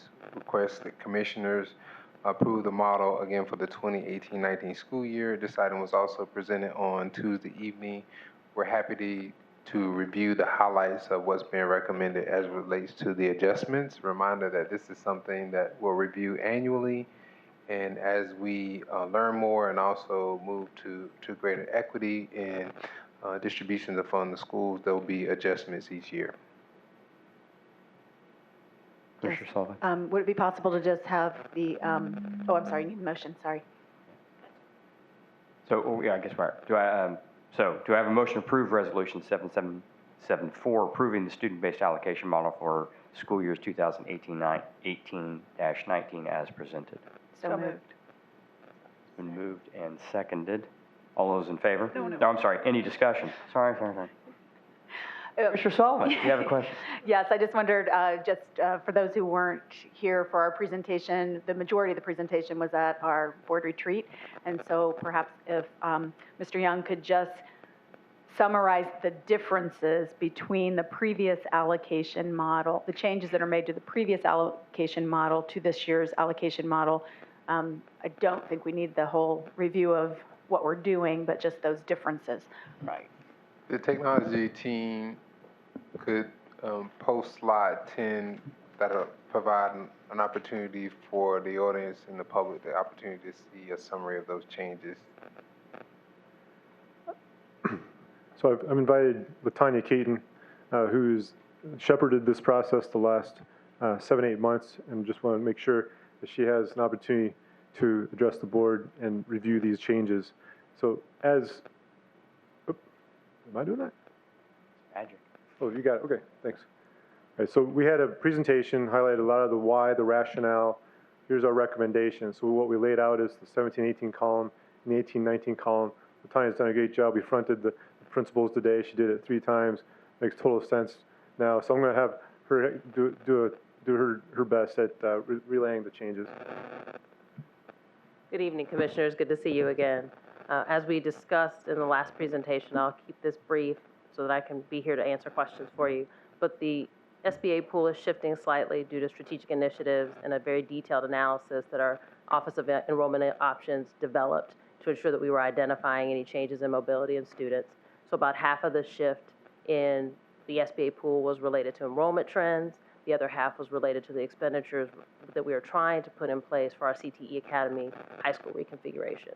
So those are equally contributing to that $2 million difference.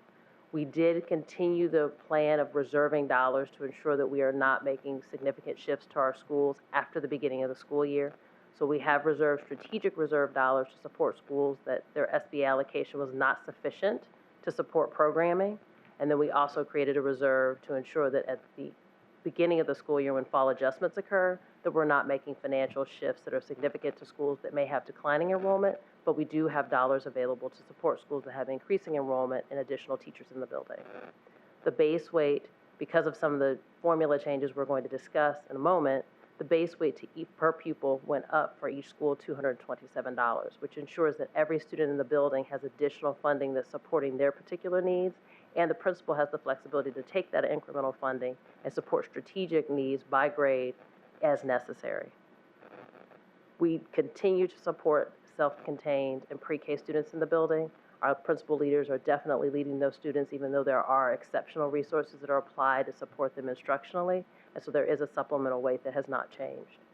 The grade weight has shifted. We have focused our attention on grades 7 and 9 to support our creating of a middle school experience and to ensure that our high school academies, as they're developing, are properly funded.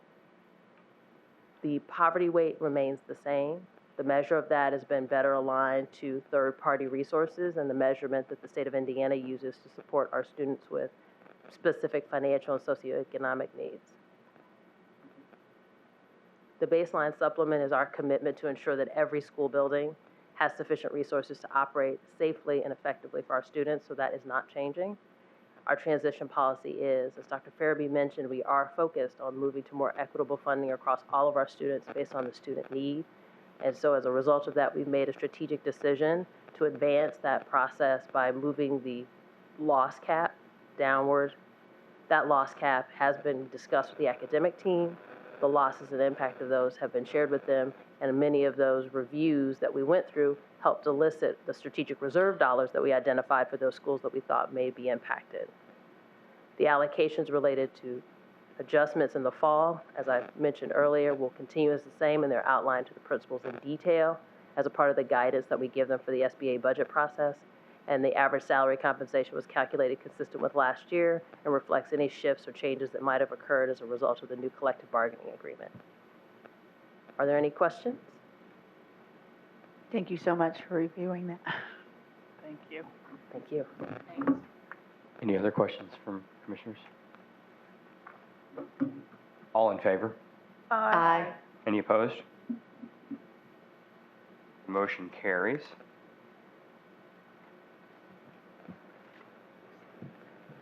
We are at closing comments. Does any commissioner wish to offer any closing comments?